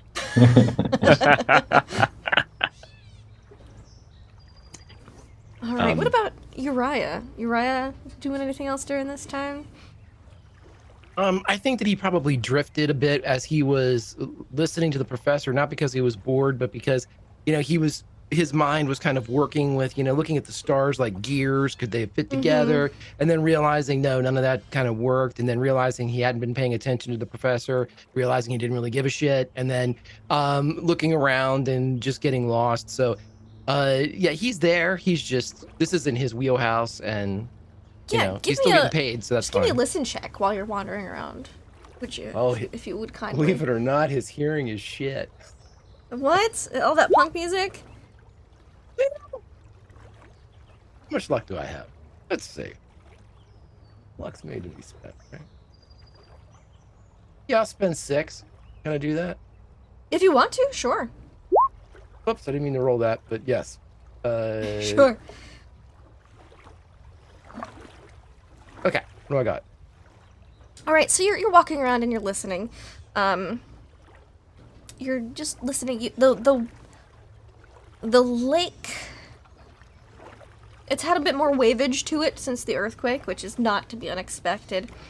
But you almost notice lakes are very rhythmic. Waves are very rhythmic. There is almost a mechanical rhythmicness to the lake. It sounds a little different since the earthquake. And it's continuing to have like a ripple effect, like even without any noticeable seismic activity. No one else seems to have noticed this. It's more discernible via the sound than the look, because again, it's just the waves washing up on the shore. Okay. Is there anything else he can pull out of it? Like if he heard this sound again, this beat again, You this, would recognize it. Okay. Yeah. Then he'll just make note of that. It's a little faster than it was before. Like before was just really low, relaxed, lazy waves lapping up on the shore. Now it's like. Is it actually building though? Like as he listens It's to not it, can he hear building. it? It's constant. It's just louder than it was before. Okay. And it's louder. Yeah. It's a Okay. little faster, and a little Faster louder, but it's pace, not a little- increasing in speed. Gotcha. Okay, so he'll note that. Can he, with that check, would he have been able to compare it to the earlier sound that he had? So he has like, if he heard either one, could he make? Yes. You heard what you heard before sounded very much natural, very much like nature. This almost sounds like if a DJ was to use waves in Gotcha. like their song. Like it's got a beat to it.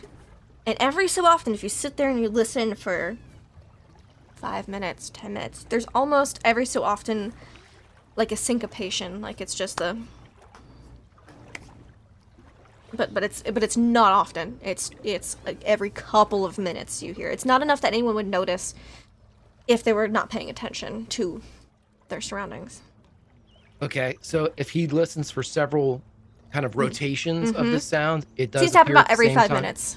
Yeah. Every 5. Okay.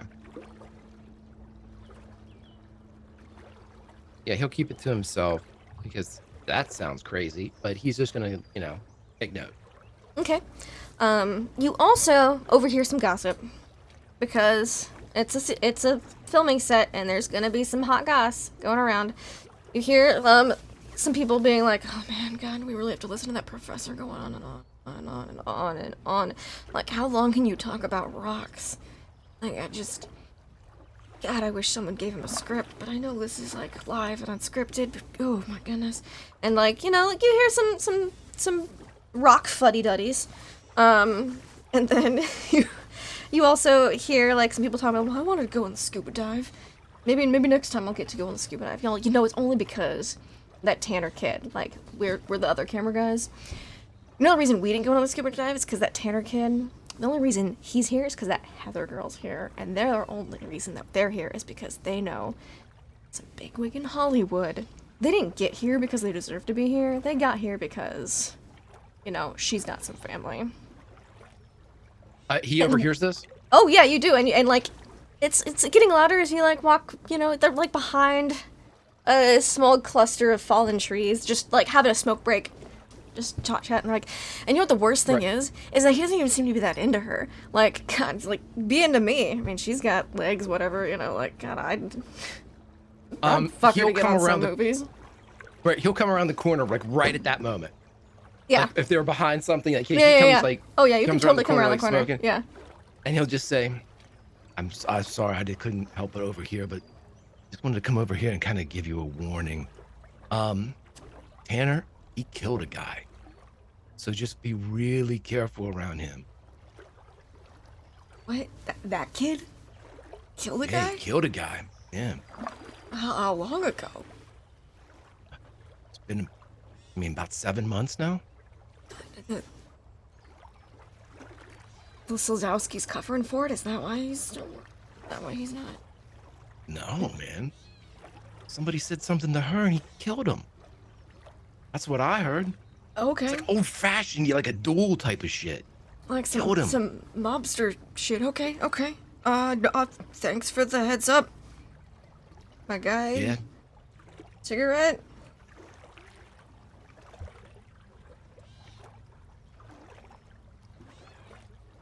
Yeah, thanks. But, just, around him.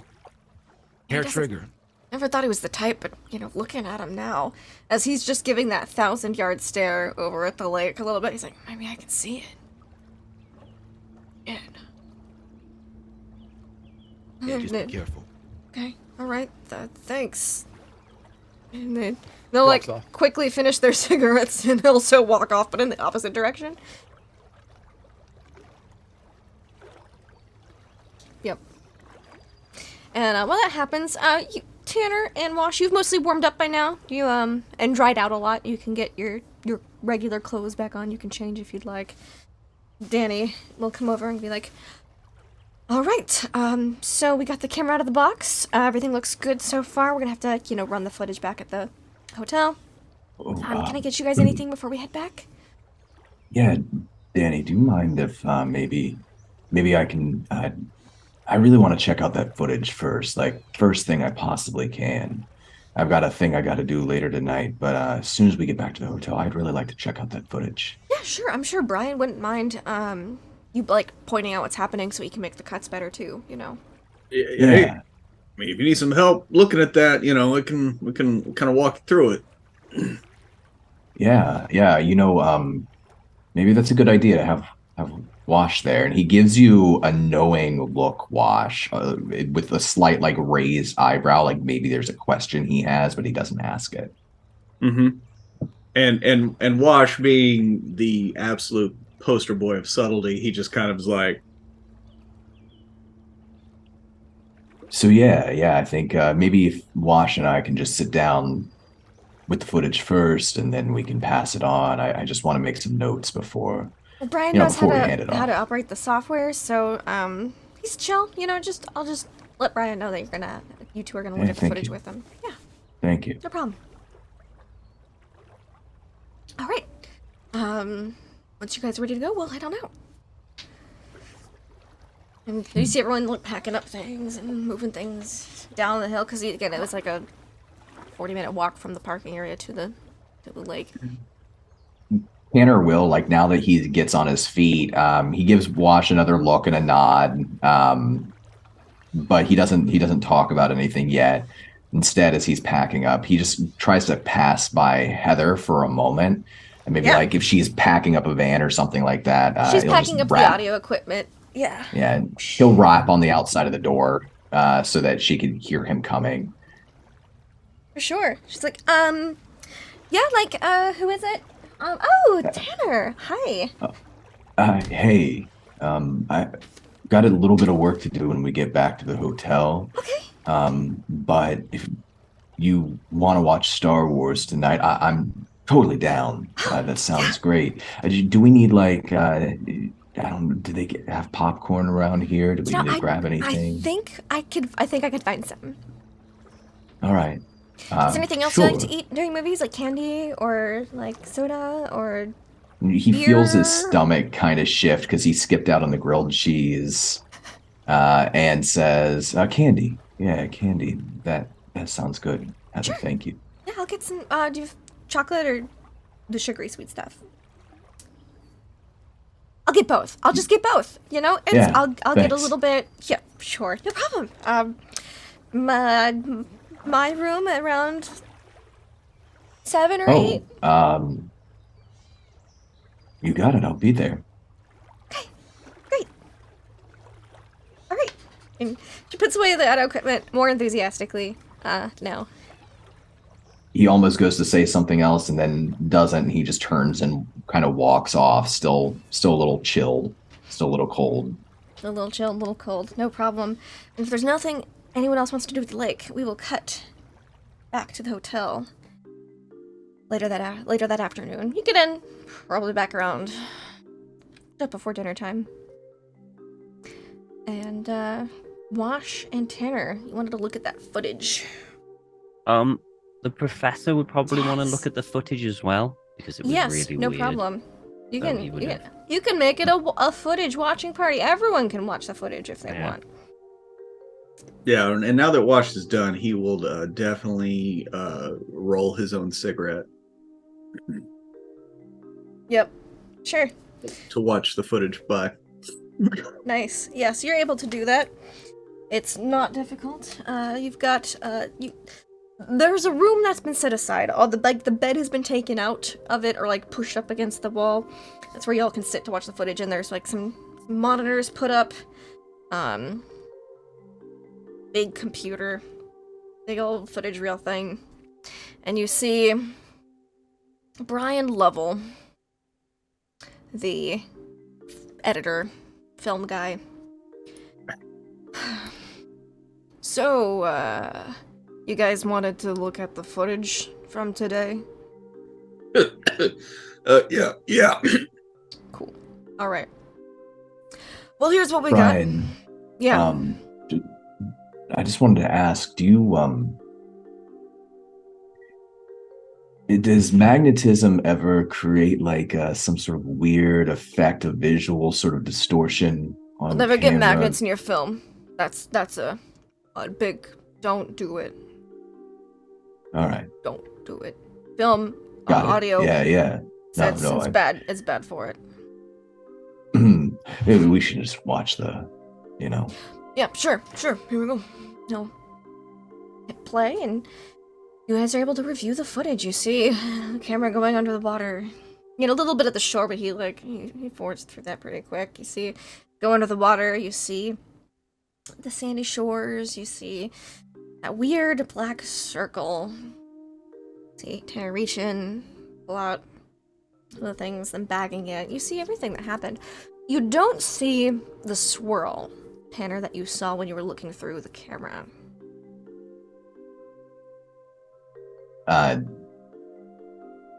When he doesn't see it, when they're Mhm. playing back that section and he doesn't see it, he pulls his hair out of his eyes, and you can feel a little bit of sweat on his forehead, and he rolls his fingers and just kind of glances aside to Wash to see if Wash looks surprised at all as to anything they're seeing. Wash is just actually just like pointing out, he's like, and this is where I was confused, as he's like shrugging, and he's just he's like, just pointing out how clear the water is, and Yeah. like nudging the professor, like, see the line between the sand, like, look when my hand goes through it, and like how that probably stays there, which was the big thing why he did that, was just like, okay, that's weird. Professor's there, like making notes from what he can tell, and he's agreeing and nodding how strange this looks. But I would say Tanner can tell from Wash's demeanor, like, this is just the trip they went on. Like, he's not weirded out by anything. Mm-hmm. And then he points out, and then Tanner, he started swimming towards the ground. It's probably when the camera starts just like spinning. A little bit, yeah. The earthquake. You Yeah. actually get this. Technically, this would be the first footage of an earthquake underwater. You see it's because you had it on the rocks and the little dust that kicks up when the earthquake happens. The very sudden shudder and the dust. The camera kind of loses a little bit of that. That's when it starts to take its slow tumble. Tanner speaks up a little bit to the professor, and he says, yeah, that's the damnedest thing, Professor. I just felt like, I don't want to call it a magnetic pool, but it sort of felt like magnet. And I don't know how I knew that little tiny star was there, Professor, but somehow I just knew it. And you'll see it. I'm sorry, I messed up this shot. You can't see it too well, but I swam down there. I reached my hand in, like I was drawn right to it. I grabbed it and pulled it out.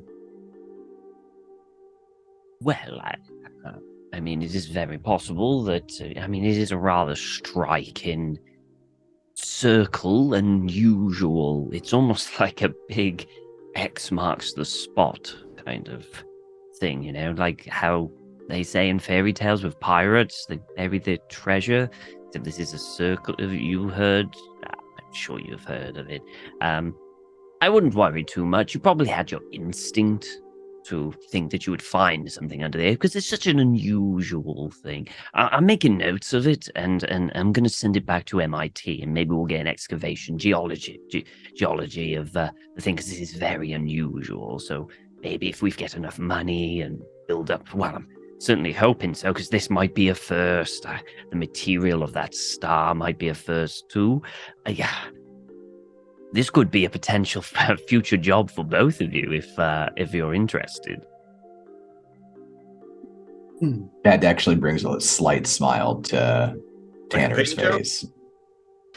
Well, I mean, if I can persuade those at MIT that there are potential first discoveries, things that have never been seen before, well, they won't turn that down. To have MIT fully funded, all the bells and whistles, things, like actual places. We will camp on the site, with luxury, trailers or whatever they do. We'll have full equipment. We'll have, you'll have better equipment to go down there with better cameras, state-of-the-art things to really have a look at this find. If we find all more archaeological finds, then who knows? Each and every one of you might be in a future book or maybe even a movie in the future. Who knows? I mean, can we get those the diving equipment that we can actually plug our headsets in and actually talk? Maybe. I don't know. I'm still making a case for it. I mean, that's a future thing. It's that just could hinge. I don't know. We'll see. Yes, it depends. But it is very promising indeed. The fact that you were able to first get and see that circle, that is very promising. That is very intriguing, which I've made a note. Is it possible to get a copy of this that I could take to MIT to show them? I mean, when the documentary comes out, you could just show them the documentary. I could. Okay, I'll do that. When does it come out? Well, we gotta record. We're gonna be recording for probably about another 2 weeks here. Then we cut it all together, get the edit, the voiceover. You should really just talk to Mr. Grimm or Walt about. I'll do that. I'll talk to Miss. I'll talk to just Jack. The film I'm sure guy. he'll. I just edit the. Yes. Wow, you talk about rocks for a while on this. Okay. What? Yeah. It's very exciting. I got carried away. It's very cool. exciting though. Or at least I thought. Did you see where I put a little pebble joke in between? Yeah, that was a good one. Yeah. Yeah, my students love that one. Did I notice anything else during the footage that might? You can give me a spot hidden while you're watching it. Okay. Hard success. You're watching the underwater footage. You look and you see. The sand behaves interestingly. You did see that, but it almost behaves magnetically. You think that's the reason that the black sand... Because whenever you see them pick something up, even if they're holding it, like when they were at the border and they pulled it out, it didn't drift directly down to the gray sand. It did flow like water, but it did flow back to where the black sand was. Oh. You wouldn't happen to know if we took any samples of the black sand with us, did you? You did get a little bit. A little bit. Not a lot. Probably about a mile's worth. I've got an experiment that I need to do. Thank you for the edit. Please excuse me. And he's gonna head up. Oh, yeah. Too bad you have to go. Bye. Dick. Y'all two want to watch the professor talk about rocks for 2.5 hours, or are you done? No, I'm good here. Thank you. If you could tell him that I did stay, that'd be great.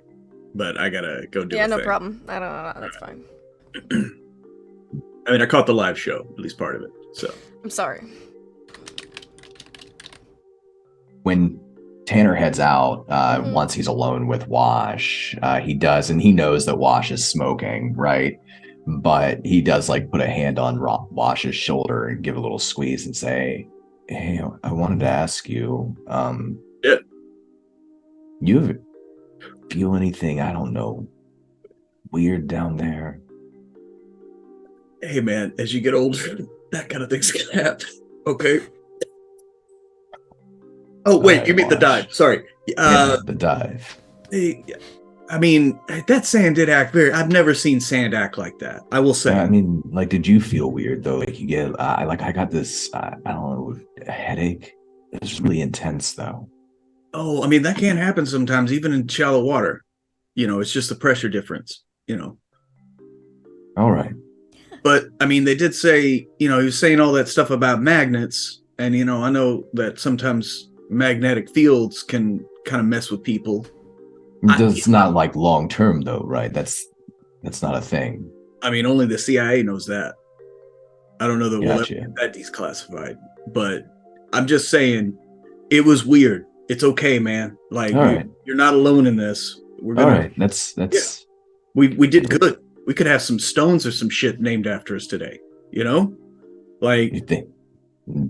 I mean, we Name found them, right? Isn't that how they do that? Don't they name stuff after the people who finds them? I bet the I mean, like, professor's probably I think going to like take all. stars they do. I don't know about rocks, man. I mean, there were star-shaped rocks.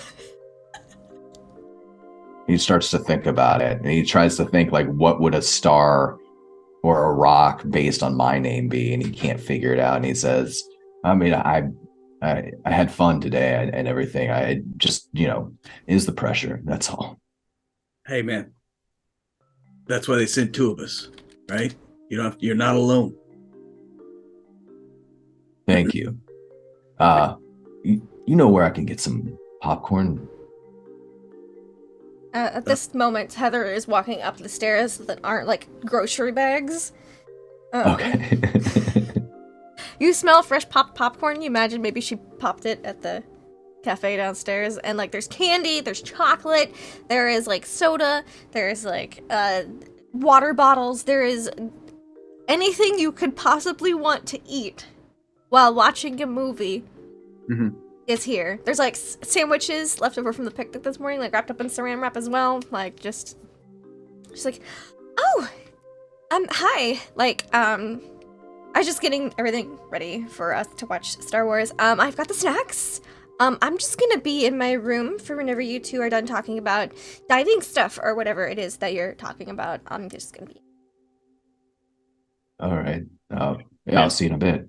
Yeah, and Wash is going to put his hand on Tanner's shoulder in much the same way and be like, now listen, kid, I don't know much about many things, okay? But it looks like you're taken care of. And he kind of like looks over. It's like, so you go to it and you forget about today. Right. Yeah.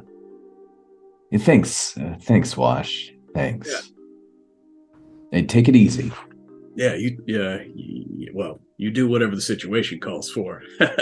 And he, walks away, just lighting back up his cigarette.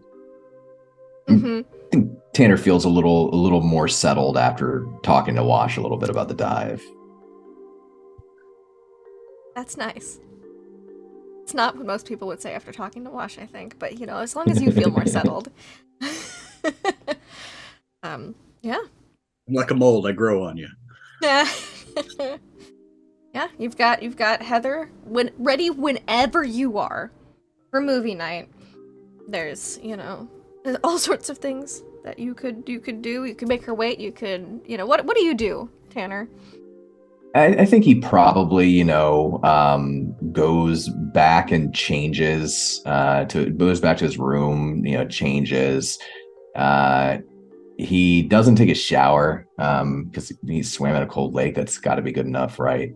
But, you can just kind of gentle, quick brush through his hair. And he takes out his kind of journal pad that he keeps with him, and he tries to real quickly sketch out how he remembered seeing those swirls. Yeah. Just get it down on paper. But he doesn't spend too much time on it. And it was in such a small screen that the details, are very, very tiny. So he just quickly sketches that out before, he'd go watch Star Wars. Yep. Yeah, you go into the room. There is a TV, a rented VCR with, you see episode 4, 5, and 6 of Star Wars. You see Heather is got all the snacks laid out really nicely at the side table. She's got cups for whatever beverages you want, and she's like, so yes, I got the first one in. Well, it's actually the episode 4. I don't know why it starts at 4, but we're just not gonna ask questions about it. It's I imagine some big brain director move or something. So we're watching 4, and then we're gonna, if you still feel like you're into it, we'll watch 5 and then 6. Though it might be better to spread it out and only watch one movie a night because we have work in the morning. But that's up to you. I'm whatever you want to do. I'm down for it. It looks around the room, and appraises all the candy and the meticulous, very thoughtful setup. And he smiles and he says, "Have you, seen all of these? Is this your first time watching?"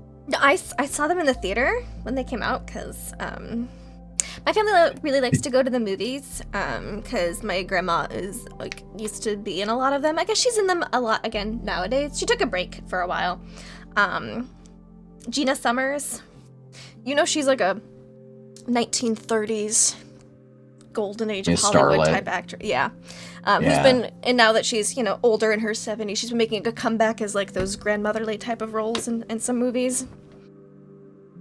It's so we went to the movies a lot growing up, and so I saw them all in the theaters, but I haven't seen them since they've been on VHS. So it's been a while.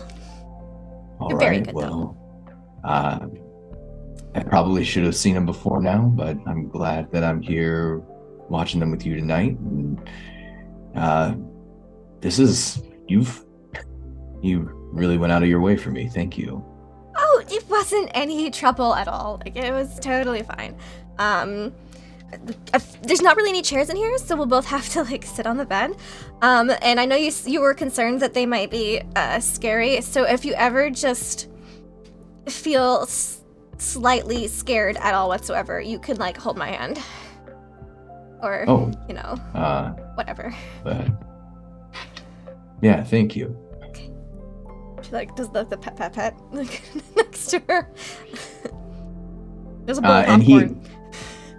And he doesn't know what he thinks, what he feels. He just sits down on the bed and with a popcorn in hand, and it's you take that first bite of popcorn, and it instantly transports you to the nostalgia, and that moment for him, he kind of relaxes a little bit, and he's starting to get excited about watching the movie. I think he's had this idea for a long time, Star Wars can't be as great as everyone says it is. A long time ago, in a galaxy far, far away. But as soon as that first note hits, I think his eyes go wide a little bit, and he's in.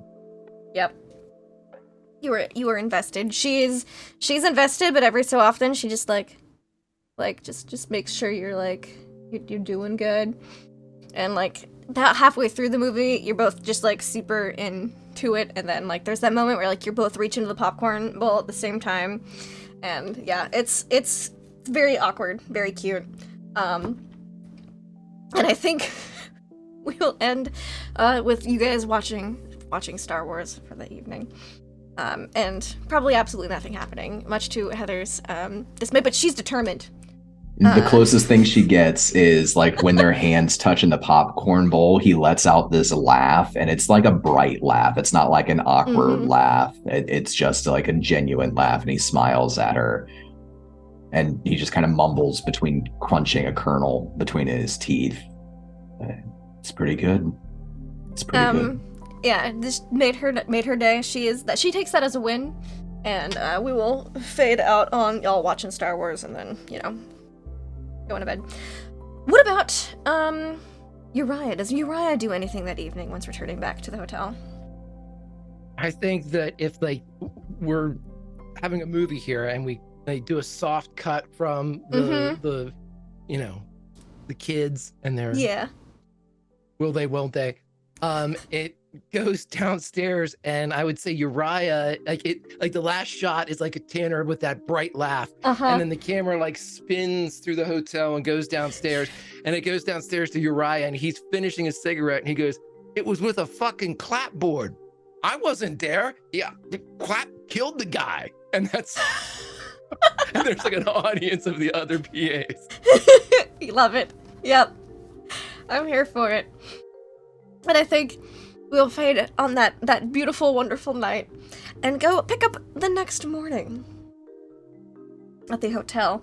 It's breakfast again. People are down, mingling. Looks like it's scrambled eggs and bacon. It's a very American breakfast for breakfast again. American style, but it's good. They make it well. Maybe a little spicier than American breakfast, with the seasoning on the eggs, but it's good. And you all are probably sitting at your table when the director comes over, and he's just like, "All right, so you might be wondering today's filming schedule. If not, I'm just gonna tell it to you. So, today's filming schedule, no April Fool's jokes, please.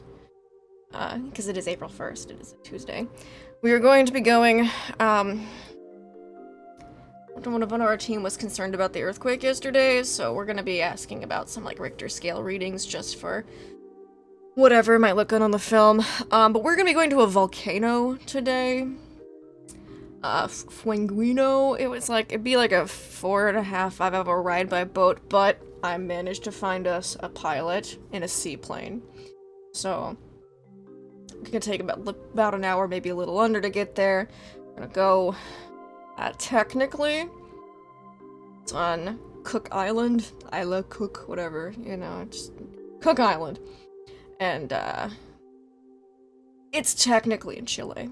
So, we're gonna get you some paperwork made up, and just try not to get involved with any Chilean authorities. There shouldn't be any on the island, but I feel like their coast guards driving about, just get out of the paperwork, and this envelope, and it should be fine. Is there anything we should all know about this made-up paperwork, or... Excuse me, this paperwork you're having. It's super legit. Yeah, it's fine. I wouldn't worry about it. The dockmaster's hooking us up. Does this whole thing all the time. Wash kind of looks over at Uriah like... Yeah, just the slow shake. So yeah, go to like a volcano. There's like some scientific equipment for you, Doc, for you to do your geology thing. Maybe some more artifacts out there. Right. Yeah. I'll brush up on the volcano. It's not active, is it? Not active volcano. Think so. Oh, that's okay then. That's okay. It's got what like time trees growing on it and stuff. From what I hear. What time are we going? After breakfast. If you could just head down to the docks, the seaplane should be waiting for you there. Sure. No problem. And was it just for how long are we?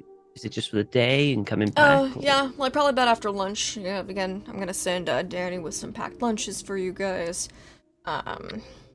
There's like a crater lake at the volcano or something, so I figured send you some scuba equipment in case you just guys want to check that out too. And more hot meals, maybe like soup. Yeah, I'm having some thermoses made up. Very good. Okay. Thank you. And the professor will kind of bring out a small kind of like briefcase and open it up. He's going to take out a small vial on one side, and he's going to just start doing something like a little experiment at breakfast. Go for it, yeah. And seeing that there's no further questions, he's like, all right. See you there. And he just takes his coffee and his cigarette, and he goes. So, in one of the vials, gonna have the sand that we got, and in one hand, he's gonna have a little magnet, Mm-hmm. and he's going to essentially kind of try and see if sand It- is magnets. Does react a little bit. Not as strongly as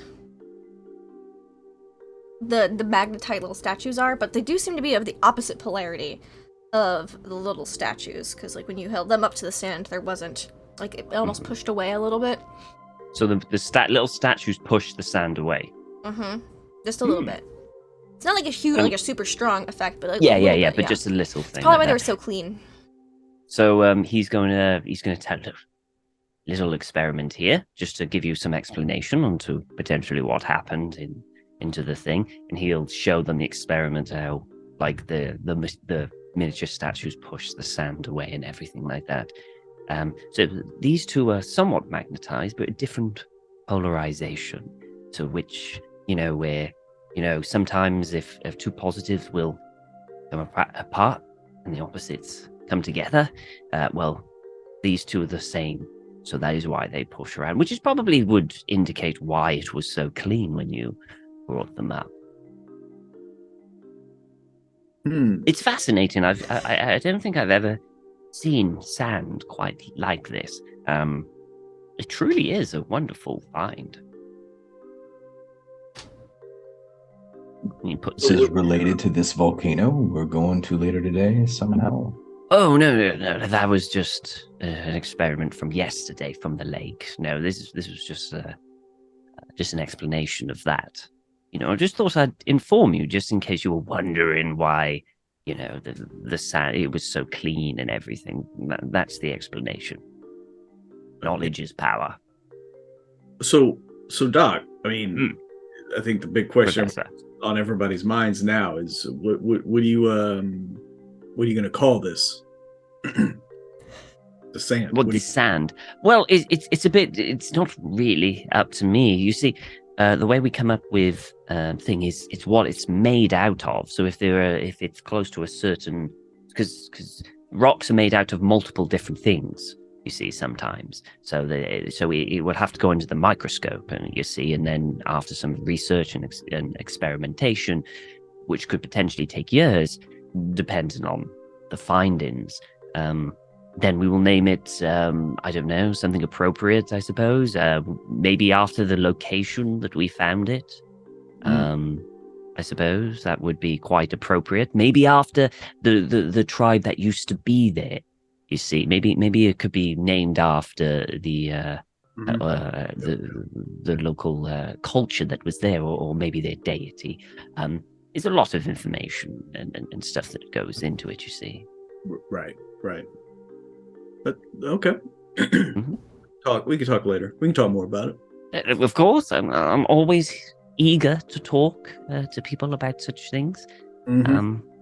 Fingers crossed for more discoveries on this volcano. Yes. I love how Greg either is so disinterested, he's not moving at all, or he's frozen. The final cigarette dropped. No, it's just I was just holding that during the professor's engrossing conversation. It's like bacon is just like sitting there, just like Yeah. A cigarette in one side, bacon on the other. so. Toss a cigarette. How the No. All right. Well, Greg finds his cigarette. We cut to after breakfast. Y'all walk down to the docks. It's not far. You're actually in a pretty nice place.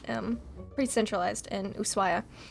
You get down to the docks. You see the director talking with, like, you see him like in the doorway of like the dockmaster's house, but you see a seaplane. So you assume that's where you're supposed to be. There's only one of them here at the moment, and you see two elderly gentlemen on the dock next to it.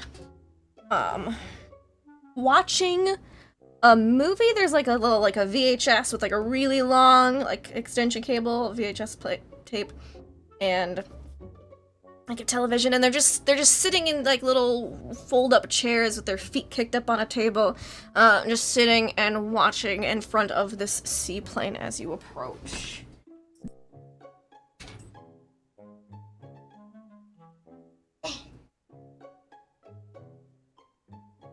Can't wait. Already got an image. I've already, Right. I can already see it.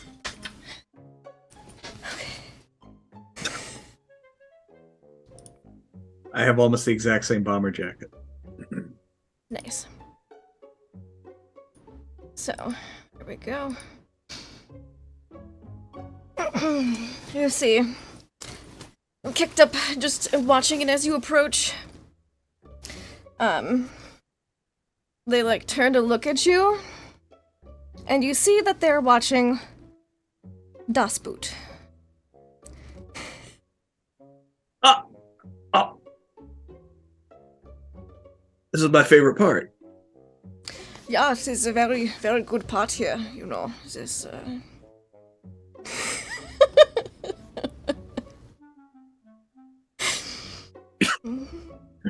It's not my favorite part of the movie, but it is a good one, yeah.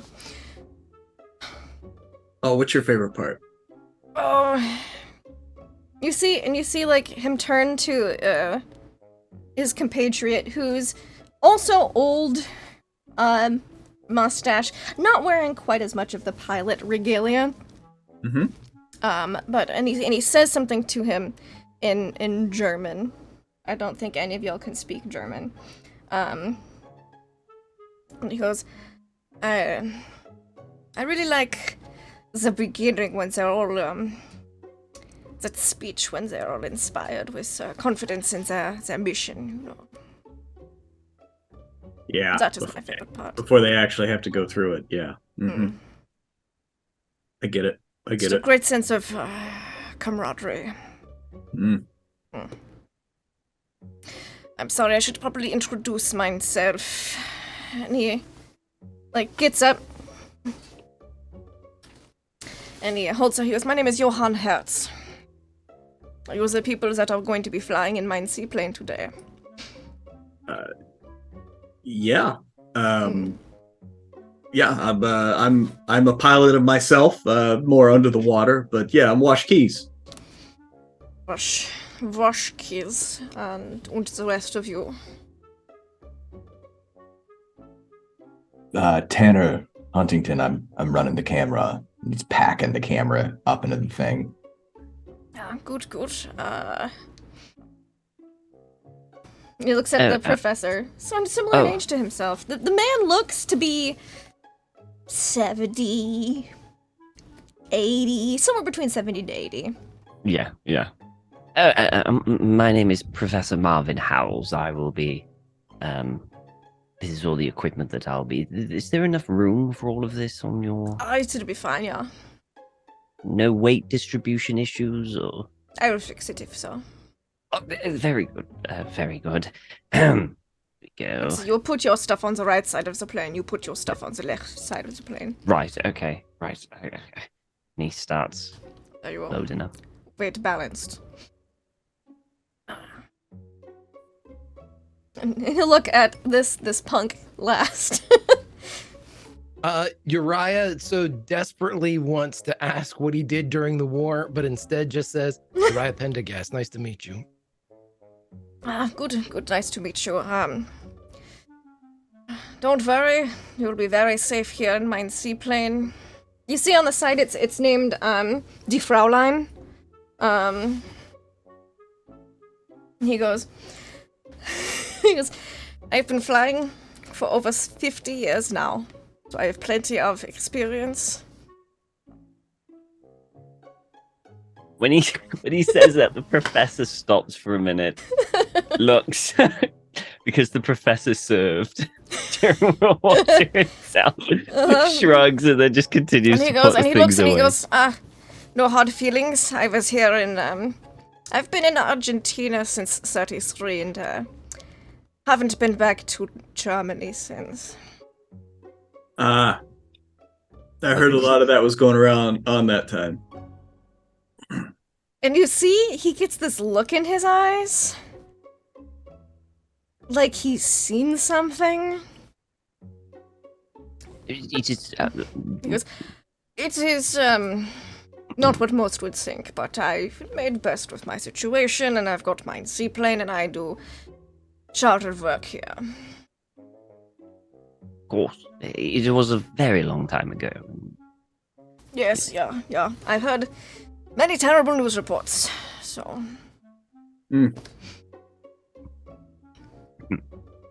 Right, we should really load up and get going.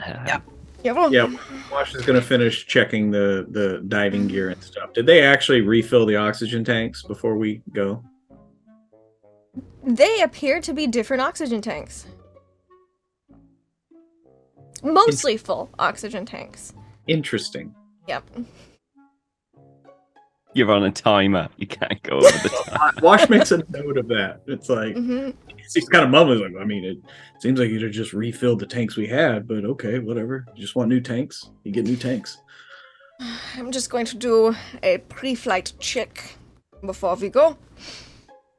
Make sure that the engine doesn't do that thing again that it did last time. And he just mutters off and I hate it when that happens. just goes and, like, you see him pull out, like, a wrench, like a screwdriver, and just goes and looks at something, goes, pulls out a pair of glasses.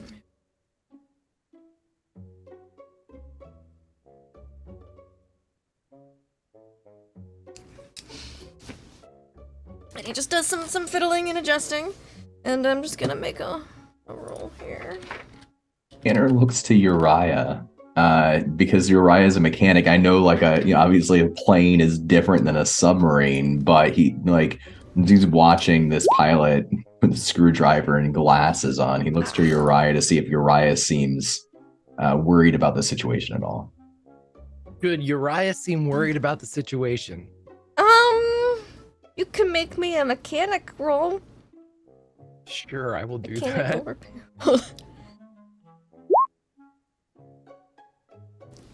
This plane was not originally a seaplane.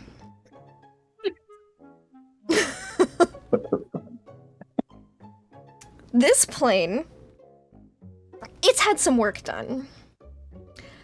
This plane appears to have been an original 1930s German military design that has been modified into a seaplane. This It's might be the functional. only game where we die for the NPC not rolling high and low enough. It's functional, but you can see that he's having... It appears that there's been some jury-rigged repairs on some of this. You get the feeling that this guy... And his friend will come up and help too. These two look like... they're pilot and co-pilot.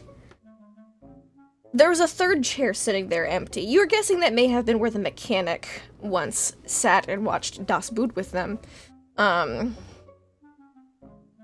you don't see a mechanic here now. It looks like this thing could use a little maintenance. Without They're putting us making too far do. behind, There's a lot of Right. duct tape here. without putting us too far behind schedule, but maybe making us live a little bit longer, is there a way that if they could give Uriah like half hour, 45 minutes, an hour, he could hit the most pressing things and Yes. Oh, for sure. Yeah. It looks like your director's been caught up in that doorway of the dockmaster's office for a while now, so you're not sure quite how long it's going to be before he's on the plane. So you could take easily a half hour to an hour to work on this if you wanted. he's going to be respectful of the pilot and co-pilot, but he's going to step forward and say, I think I can help you out there a little bit with that. I'm pointing right at it. I don't know the English word. The He goes snap over belt is it. what I'm pointing at. Yeah, he goes. What is that is just a side effect of the And you see he's searching for the word. Wear He says it and in tear. German, then he says it in Russian, then he says it in Spanish, and then he's like, I don't know it in English. Well, he gets it in Russian. Uh-huh. What is it? He's talking about one of the regulators. It's just not there. Right. So he'll respond to him in Russian. Give me 30 minutes and I'll get her tuned up a bit. And they both like pause, and they look at you, and they're like, "All right." I have a question about your Russian. Does it sound like is it like a general, like an American speaks Russian, or does it sound like it's from a certain part of Russia?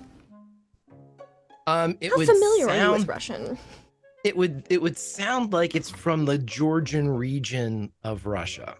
Okay. A little harder, so. Yes. Their Russian sounds like it is, very, very Western Russian, like on the board. Like it's probably a lot closer to, well, maybe like where the border was, because Germany invaded Russia a little bit. It sounds like it's from that area. I read something about that. A little bit. A little bit. It sounds like their Russian is quite good. Yeah, it sounds a little more like almost like Ukrainian, Polish, kind of like that kind of like Russian accent to it. And they both sound pretty fluent in it. Like it's maybe something they bounce between this and German in.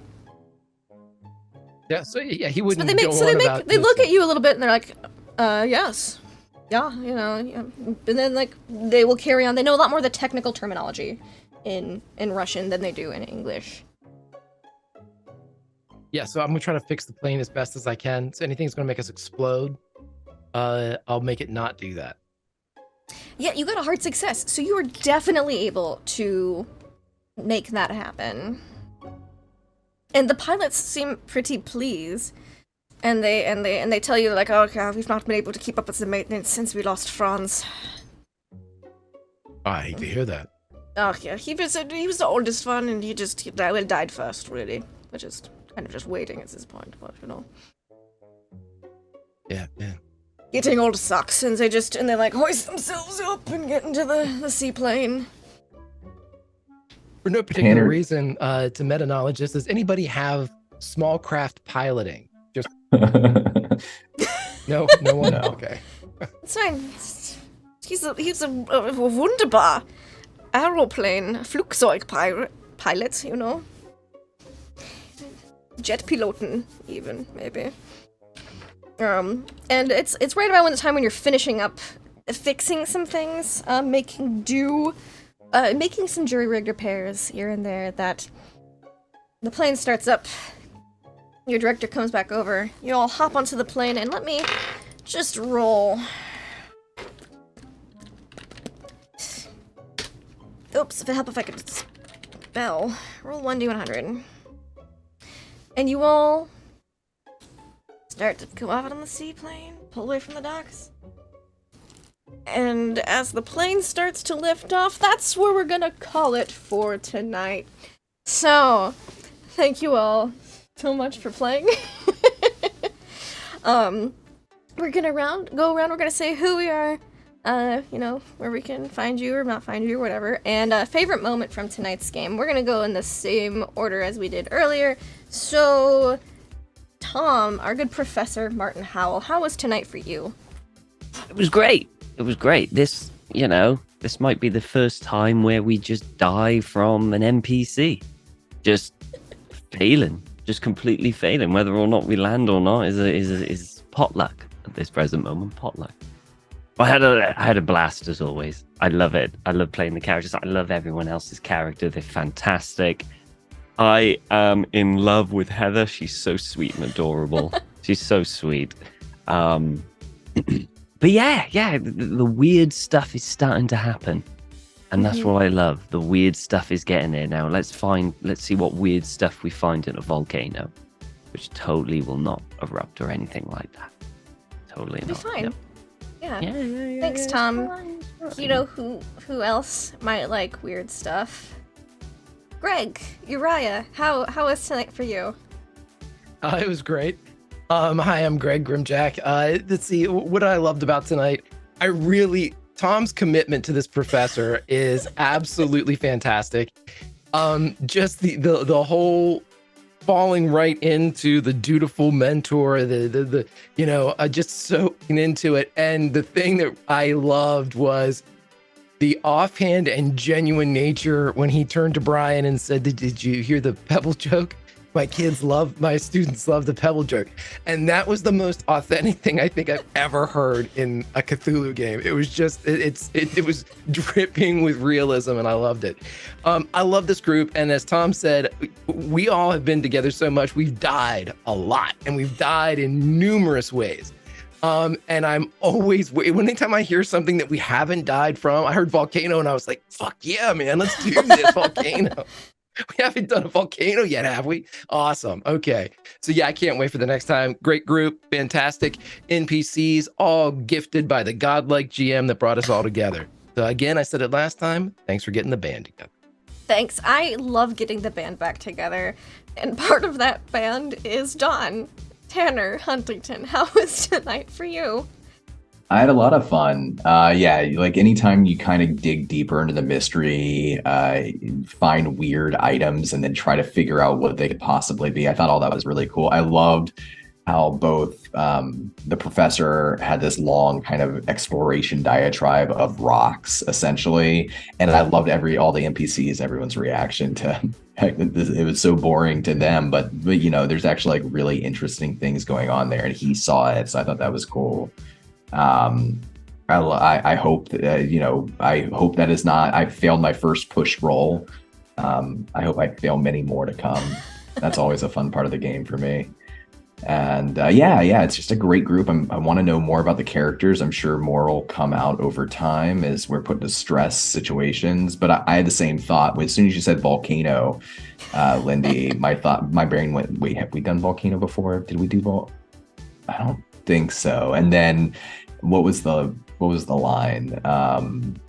Oh yeah, they asked the director if the volcano is active. He's like, I don't know. Okay, good.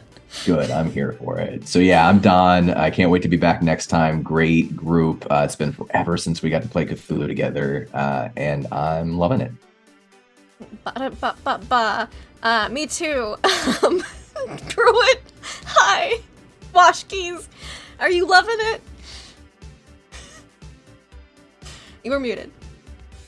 I'm so excited I lost the ability to speak. Hey, yeah, I'm Pruitt, and I'm always loving it. Both arches here. It's this group is just too good. We're way too good, and we just love cracking each other up. So I'm just loving being back together and trying to not read the chat while I'm playing in a scene. Because that's mostly like the challenge when it comes to actually, playing with this group. But this is a blast. I can't wait to see which one of us is fed to the volcano to appease the elder god. I'm here for all of these theories and speculations. Thank you so much. And of course, there's me, Laugh Live Lindy. My favorite moments. I loved Uriah threatening those gossiping tech crew people about Tanner killed the guy, right? I was not expecting that. It was fabulous. I kind of just oh well, he did make a listen check. Let's see what other hot goss I can throw in for that. It was beautiful. The pebble joke, yes, just that. I also loved the conversation between Wash and Tanner in the hallway of him being like, don't worry, kid. You're definitely not alone. Just... bless their hearts. And of course, Tanner seemingly to be the person to get all of the terrifying, spooky shit happening to them, because rolls are failed and rolls are succeeded, and it's just beautiful, and I'm here for all of it. And I can't... And everyone's reaction to the pilot. I've been holding on to Johann Hertz for quite some time, and I'm very excited that he finally got to make a seaplane appearance, and that everything's gonna be fine. Look, he's been flying for over 50 years. It's super safe. Safer now. And I also would like to give a shout out to mineral names Tannerite and Washphorus, because I think those are fabulous contenders for the name of this unknown metal. Thank you all so much for watching. Until next time, have fun and play games.